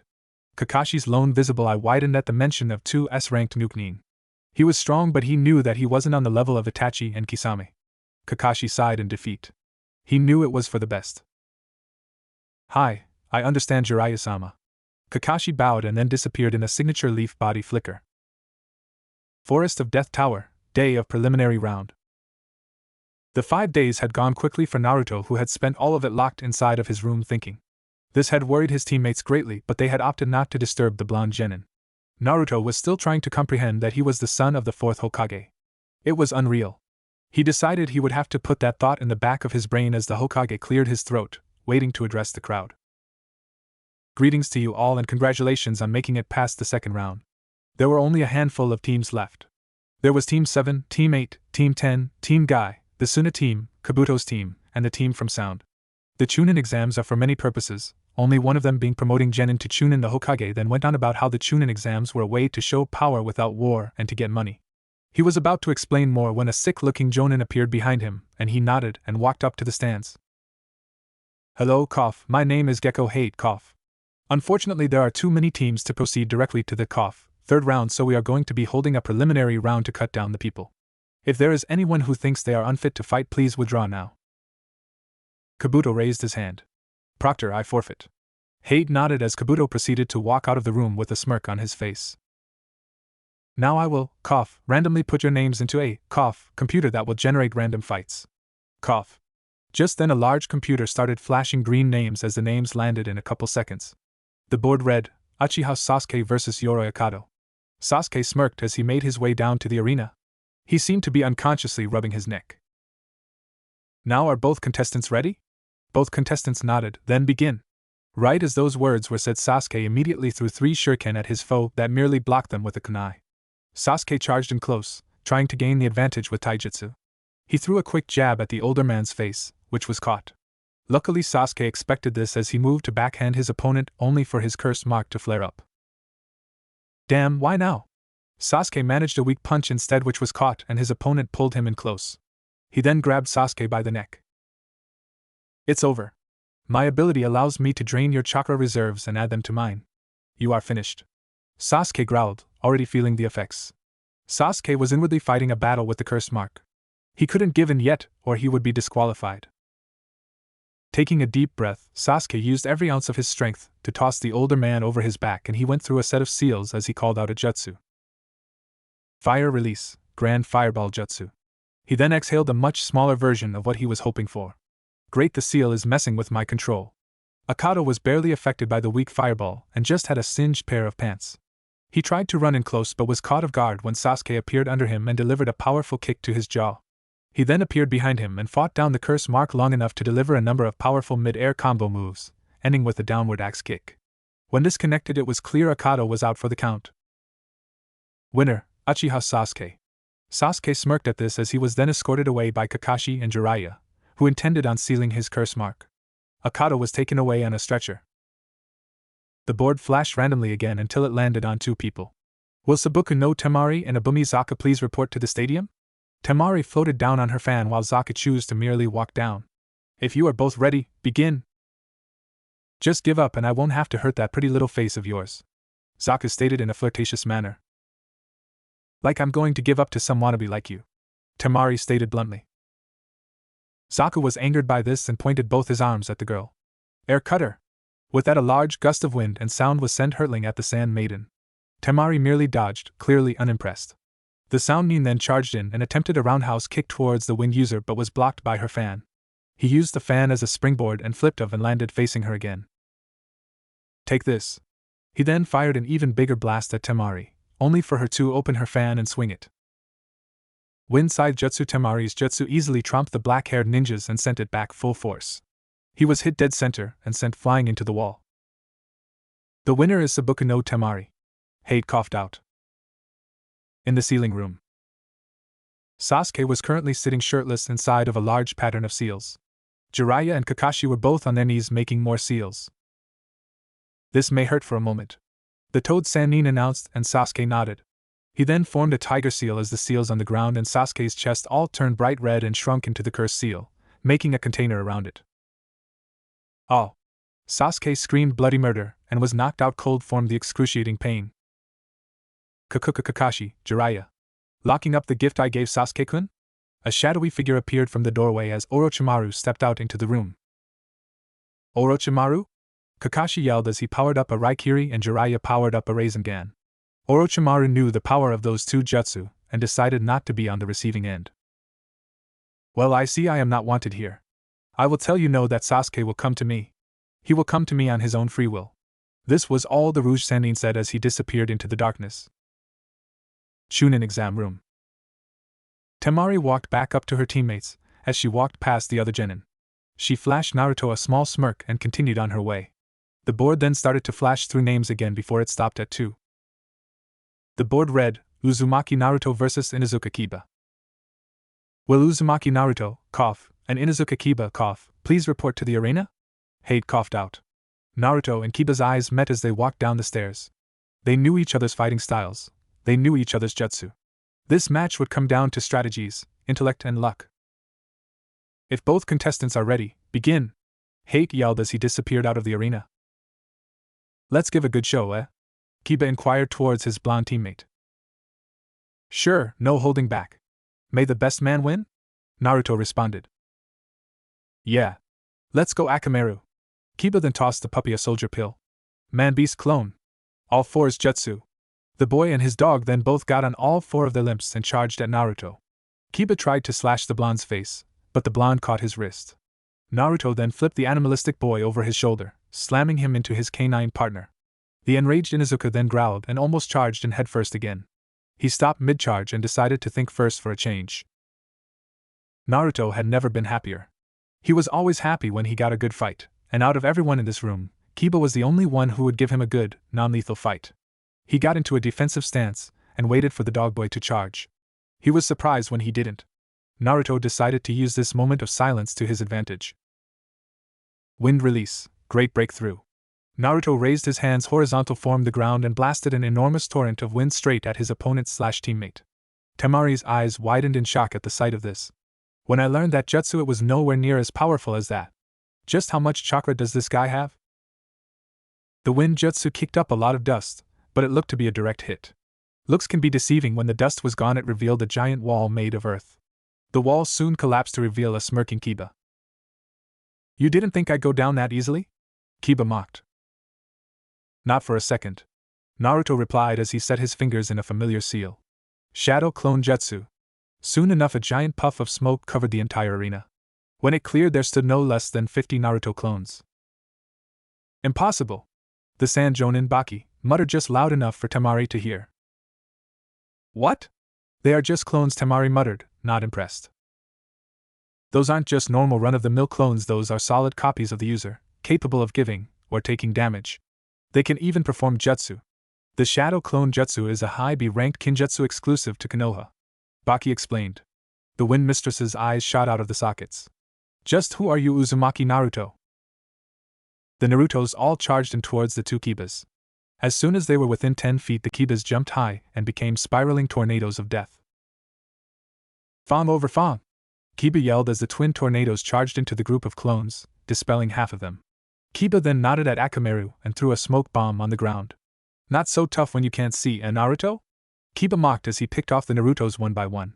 Found you! Kiba shouted as he grabbed what appeared to be the real Naruto. He held a kunai at the blonde's throat. This was the sight that everyone saw as the smoke cleared. Any last words? Kiba asked. Naruto smirked. Just one, boom! With that word, the Naruto started to glow white and exploded, knocking Kiba off his feet. Just then 7 Narutos popped out of the ground. The first one launched Kiba into the air with its foot. Yuzi, the second one, then jumped up and hit Kiba higher in the air. Zu, the third Naruto, was launched into the air by the others and hit Kiba towards the other Naruto. Ma, the fourth one, further continued to hit Kiba until throwing him to a fifth. Ki, the fifth Naruto, launched Kiba up where the real Naruto was also launched too. The real Naruto then brought his foot down in a menacing axe kick to Kiba's gut. Naruto Rendan! Naruto yelled as Kiba was launched to the ground. As soon as he hit the ground, the young boy puffed into a downed Akamaru. Kiba then charged at Naruto and delivered a hard uppercut to Naruto's chin. Naruto was sent flying into the wall. He rubbed his chin when he got out of the newly made crater. When did you substitute? Naruto asked, clearly curious. When you first launched me into the air. Kiba confirmed Naruto's suspicion that it had been the real Kiba, but he had substituted with Akamaru. Now to avenge Akamaru! Kiba yelled as he charged Naruto. Naruto then took a page from Kiba's book and threw a smoke bomb onto the ground. What are you playing here? You don't have a nose nearly as strong as mine and you can't see, Kiba wondered out loud. Maybe you're just not getting it. With the smoke up, no one can see anything. Naruto whispered, his voice appearing to come from all angles. Naruto mentally thanked Zabuza for showing him how to make his voice project like that. All of a sudden Naruto disappeared from his spot and appeared behind Kiba, pointing a kunai at his neck. Kiba snarled, knowing there was no way out. Proctor, I give up! Kiba called as the smoke cleared, revealing Naruto pointing a kunai at the Inuzuka's neck. Right, the winner is Uzumaki Naruto. Hate called. Naruto and Kiba then shook hands and walked up the stairs together. That was a rather impressive performance. Who knew Kakashi could actually teach? Kurenai wondered with fake shock written on her face. Kakashi groaned at this. Is someone jealous that my students are clearly superior to her own? He shot back. Kurenai frowned and realized that out of all her students, the only one she was confident any of them could defeat was Sakura, and that was just judging on her reputation from the academy. She figured Sasuke could fight on equal grounds with the two male members of Team 7. She assumed he would be overconfident, causing him to lose. The board then started to flash again. It landed on the names, Shino Aburame vs Tsurugi Misumi. Will both contestants please report down to the battlefield so we can, start the match? The sickly Jonin asked. When both the bug user and the purple-dressed man were standing on the fighting floor, Hate raised his hand. Begin. Just as those words left his mouth, Misumi charged forward and started off with a jab at Shino's chest, which was blocked. He then followed up with an uppercut. The uppercut connected and sent Shino flying away. As soon as the black-haired boy hit the ground, he dissolved into bugs. What, the Misumi muttered as he looked around for his opponent. He saw him standing a short distance away. The best part was that he was facing the wrong way. Misumi smirked as he crept up on Shino and seemed to wrap around him with his long limbs. Give up. I can easily disconnect all my joints using my chakra, allowing me to stretch them like so. Now give up before I suffocate you. The secret spy for Orochimaru smirked. The first rule of a shinobi is, always look under the underneath. Shino replied, taking the line from his father. Soon the Shino dissolved into hundreds of bugs that started to suck his opponent dry of chakra. You lose. Shino stated in as a matter-of-fact voice as he fixed his glasses. The winner is Aburame Shino, Hate announced. Up in the stands, Kakashi was inwardly impressed with the bug user. He seemed to be one of Konoha's top competitors in the finals so far, along with Naruto and Sasuke. The flashing board then stopped abruptly. Will Kintodosu and Sabuku no Gaara please report to the fighting arena? Hate surprisingly didn't cough once, as if waiting to see the dangerous Sannin was more important. As soon as the two fighters were in place, Hate called the match to begin. Give up, you are no match for the hidden sound. The mummified man smirked as he looked at the apathetic redhead. If I recall correctly, so far the sand has one competitor in the finals while the sound has 0. Gaara stated in a monotone voice. This angered Dosu, who proceeded to flick the large gauntlet-type weapon on his arm. This sent a concentrated wave of sound at the Sannin. Gaara soon was on the ground screaming as blood seeping out of his ears. Dosu smirked. Of the gourd on Gaara's back. The sand rushed at Dosu with blinding speeds and soon was wrapped around him. Sand coffin. Gaara named the technique in an insane voice. Sand burial. Gaara squeezed his hand shut as the sand literally crushed the Sannin. The other Sannin present hoped that amount of killing would satisfy the Jinchuriki for the time being. Winner, Sabuku no Gaara, Hate stated, clearly freaked out at the brutal, yet efficient, way Gaara ended the match. Naruto grimaced at the match, inwardly thanking the heavens that his demon was stable, well, maybe not stable, maybe just not as fucking insane as Gaara's. He still remembered his latest visit with the QB clearly. Flashback. Naruto was standing in front of the Kibi, demanding answers. How do you know the Yondaime is my father? Or where my jumping came from? The QB snorted at this. You don't think a being as old as me wouldn't pick up on stuff like that? Wait, are there any more people like me? Naruto questioned. There may be, the demon fox muttered. Where? Naruto begged, hoping that somehow there would be more of his family, or people like him. You will have to answer that on your own, foolish Nigen. Begone! The Kyuubi then roared and sent Naruto out of his mindscape. Flashback end. Naruto then looked down to see the next match was about to begin. He saw the match was Naruto Shikamaru versus that one sound chick. If both contestants are ready, begin! Hade exclaimed as he jumped into the stands. Man, what a drag! I have to fight a troublesome woman, Shikamaru muttered as he sighed. What was that?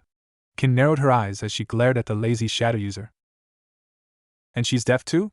Man, this is really going to be troublesome, Shikamaru muttered as he put his hands in his pockets. This caused Kin to face fault.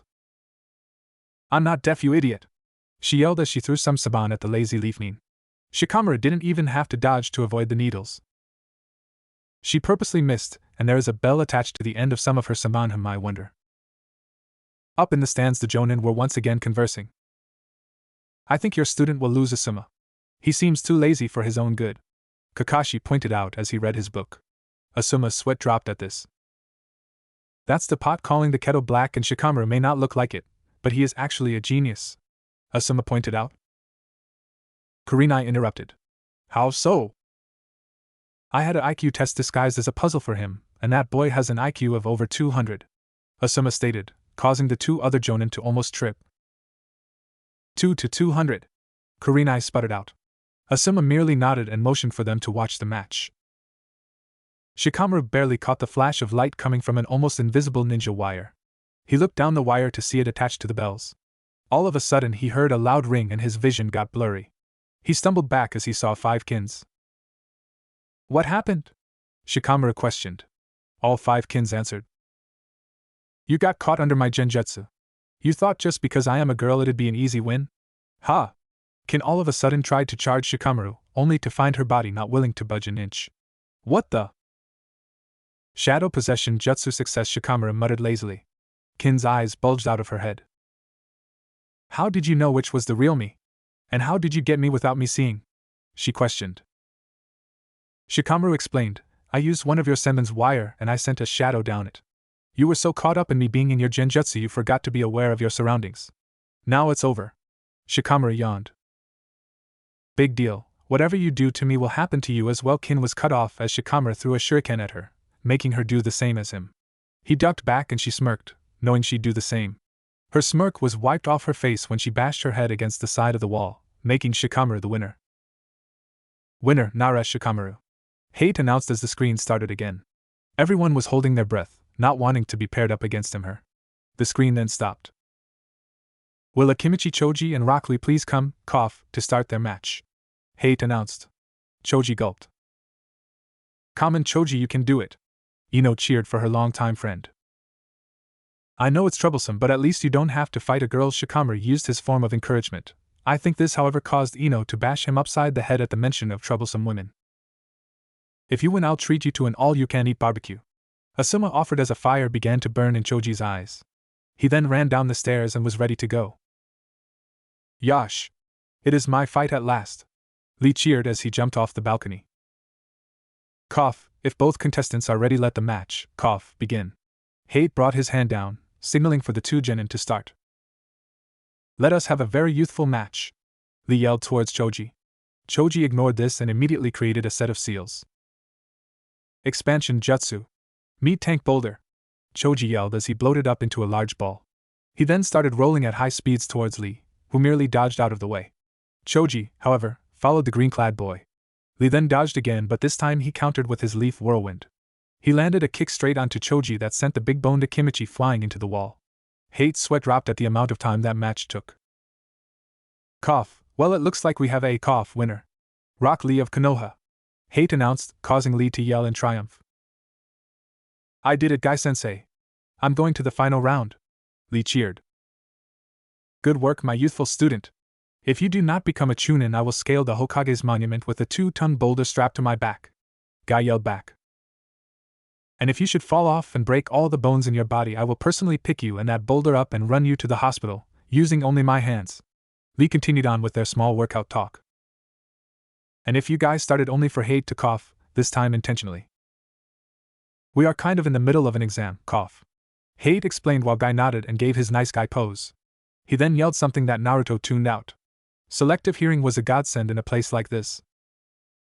Ahem, cough, the next match will be between Sabuku no Kankuro and Hyuga Niji. Hate coughed out. When both contestants were ready, he called the match to begin. Give up, you were fated to lose as soon as you were made to be my opponent, Niji stated. Ha! You Konohanin might believe in crap like that, but back in Suno we actually have some common sense. Kankuro mocked. If you had any common sense at all, you would have known that switching places with your little puppet is useless, Niji argued as he charged forward and hit the package on Kankuro's back with a gentle fist strike. Kankuro then emerged, coughing up a fit. What the hell did you do to me? Kankuro demanded. The gentle fist is not Konoha's strongest taijutsu style for a reason. Instead of focusing on delivering wounds to the outside, the Hyuga focus on delivering internal blows to the chakra pathways directly, or even the organs. Now you are within my range of division, Niji stated, surprising Hinata, who didn't even know the 64 palms herself. 2 palms. Niji yelled as he delivered 2 hits to Kankuro's abdomen. 4 palms, 8 palms, 16 palms, 32 palms, 64 palms. Niji finished with a smirk. I told you that you were fated to lose. You cannot change your fate. Once a failure, always a failure. Niji sneered, causing Naruto to growl. Bullshit. Naruto yelled, knuckles white from gripping the railing so tight. What was that? Niji narrowed his Byakugan at the offending blonde. I said bullshit. You can always change who you are with enough hard work and dedication, Naruto yelled. Yash! Such a youthful attitude. Lee, this boy could be your eternal rival, just like my rival Kakashi. Guy shouted, causing Kakashi to back away innocently. You are a fool. One is born with a simple fate at birth. You cannot change it no matter how hard you try. This is why you are a failure, Niji pointed out. If we meet in the finals, I'll prove to you that your fake crap is a horse, Naruto growled. Temari looked over, seeing a look of dedication she hadn't ever seen on anybody. She wished she had something she could believe in like that. The board then stopped, interrupting their argument. Will Haruno Sakura and Yamanaka Ino please report to the arena? Signaled the ever-present cough. Sakura's eyes glowed with a determination not unlike her blonde-haired teammate. She was ready for this with all the training she had done. You should just give up right now, forehead. There is no way you can beat me, Ino boasted, completely confident she could still beat her rival. Ha! We'll see about that, Ino pig, Sakura shouted back. Begin, Hate said.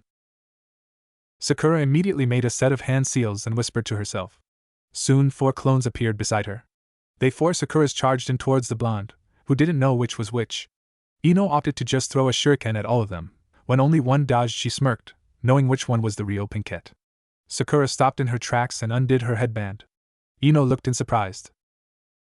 I told you that when I became a real Kanuchi I would wear this on my forehead, Sakura explained as she tied the headband around her forehead. Ino followed suit after she nodded. Sakura charged forward and tried to land a jab to Ino's neck. Ino went to block it only to find out it was a feint as Sakura launched a roundhouse kick at the blonde. Ino was hit square in the face and sent rolling away. You're not a real Kanochi, you care more about your hair than your training, Sakura accused as she chopped off a long chunk of her hair with a kunai. This shocked the rookies, who had always known Sakura to care deeply for her precious locks. You think you're the only one who can cut their own hair? Ino yelled as she cut her ponytail off with her kunai, further shocking everyone, especially Team 10. Sakura smirked, knowing her plan had worked. Ino gasped as she felt a kunai against her neck. When how? Ino sputtered out, seeing 2 Sakuras. The Shadow Clone Jutsu, it's really a wonderful technique, too bad I can only create 1 or 2 before I run out of usable chakra, Sakura explained, already feeling the exhaustion that came with the Shadow Clone. How her teammate did it she would never know. Winner, Haruno Sakura! Hate exclaimed as Sakura jumped up in joy. Ino, instead of being mad, had a smile on her face. You really bloomed into a beautiful flower, Sakura. Ino smiled at her old best friend, wishing they could go back to how it used to be. Sakura smiled back, wondering how she had let a boy get between her and her best friend. Yes, Sakura mumbled, clearly embarrassed at the praise. The board already had the next contestants up. Will Hyuga, Hinata and Tenten please come down to cough, battle? Hate called out. Hinata was nervous. She was up against Niji's teammate, You're Niji's cousin, right? Tenten asked, hoping it would be an affirmative so she would know what to expect from her opponent. Why, yes. Hinata mumbled as she pushed her index fingers together. Tenten nodded as Hate started the match. Tenten immediately threw a kunai and jumped backwards, knowing that fighting a Hyuga in close-range battle was suicidal. Hinata activated her Byakugan and tried to charge forward, only to have to dodge a group of well-aimed kunai and shuriken. Hinata get in close and tried to land a palm strike on the bun-haired girl. She missed and was swatted away with a rather weak backhand curtsy of the weapon's mistress. Tenten knew her worst area was taijutsu, so she opted to try and get as much distance as possible. I was hoping to save this for the finals, I guess I have to use it now. Tenten then pulled out 2 scrolls as she rose into the air, twirling the scrolls down from her. Twin rising dragons. The brown-haired girl yelled out as hundreds of weapons of all kinds popped out from the scrolls. She then began to hurl the weapons at the shy girl with amazing speed and precision. Hinata knew she was done for if she didn't think quick.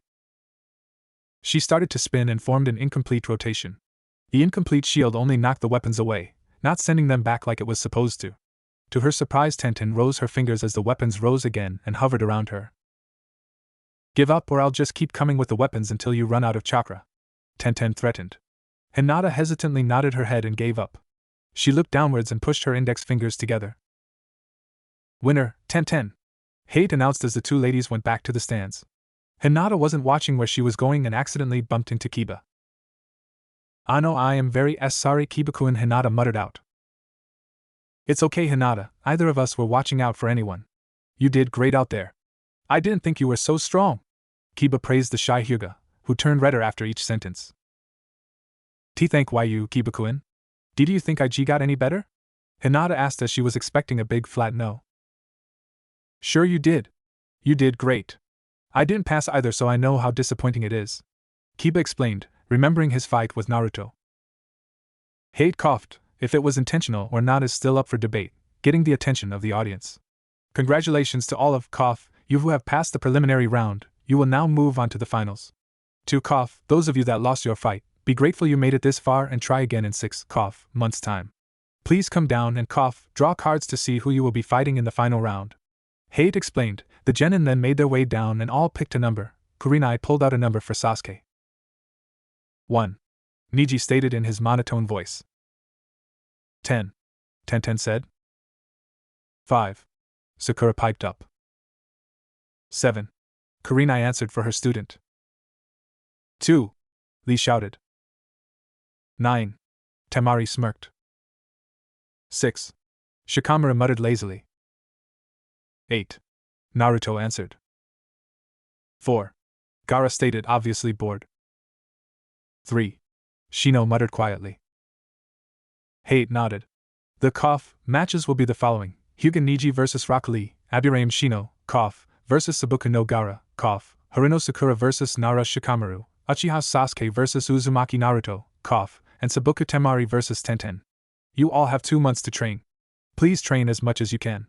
There will be a lot of political figures and you want, to do well for your village. I will see you in 2 months' time. Hate then dismissed the remaining genin. Naruto passed by Temari and gave her a quick wink, and he was off to find his sensei. Soon enough he found Kakashi walking down the hallway of the hospital. Kakashi-sensei, will you train me for the finals? Naruto asked as he waited anxiously for a reply. Sorry Naruto, I will be training Sakura, because, no offense, she is probably the weakest of our team and Kiba is training with his family. Sakura looked mad at being called weak but just nodded her head. After all, that was why she was training. Naruto frowned and muttered a downcast okay. But I got you an even better person to train you, Kakashi finished, causing Naruto to raise his eyebrow. It wasn't everybody that the copy Nin could claim to be better than him. Who? Naruto asked suspiciously. If you hand me off to Ebisu, I swear to God, Naruto threatened. Me. Jiraiya answered as he entered the hallway from a room. The Uchiha seal is all secured, he said to Kakashi. Wait, I'm going to be trained by a Sannin, Naruto exclaimed. Yes, indeed you are. Follow me and we will begin your training, Jiraiya stated as they began walking away, leaving a dumbfounded Sakura and a smirking Kakashi. When the 2 ninja arrived at the hot springs, Naruto raised an eyebrow. Why are we at the hot springs? I already know the water walking exercise, Naruto trailed off. We are here so I can do research while you train, of course, Jiraiya answered like it was the most obvious thing in the world.